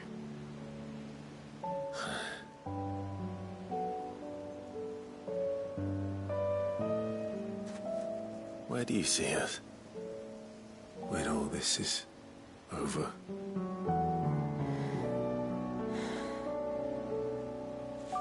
I don't know.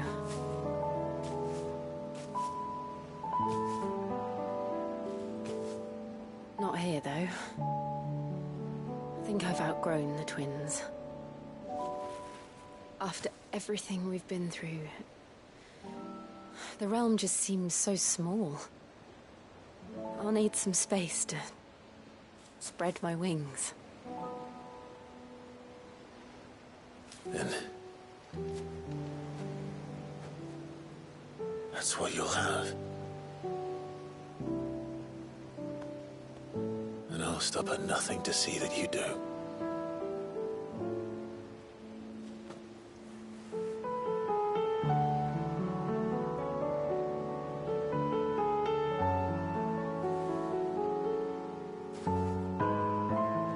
I never was much good at garlands, but it'll have to do.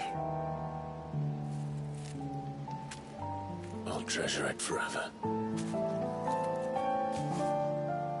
Thank you, Clive. For this, the flowers, for everything. It's exactly what I needed.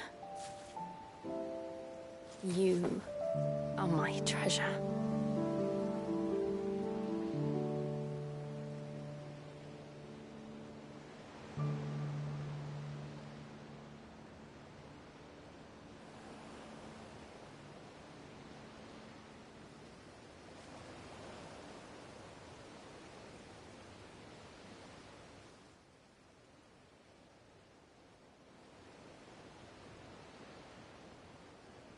We should probably be getting back. I expect the others are wondering where we are. You're right. There's still much to do. And we'll do it together.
When did you get so big?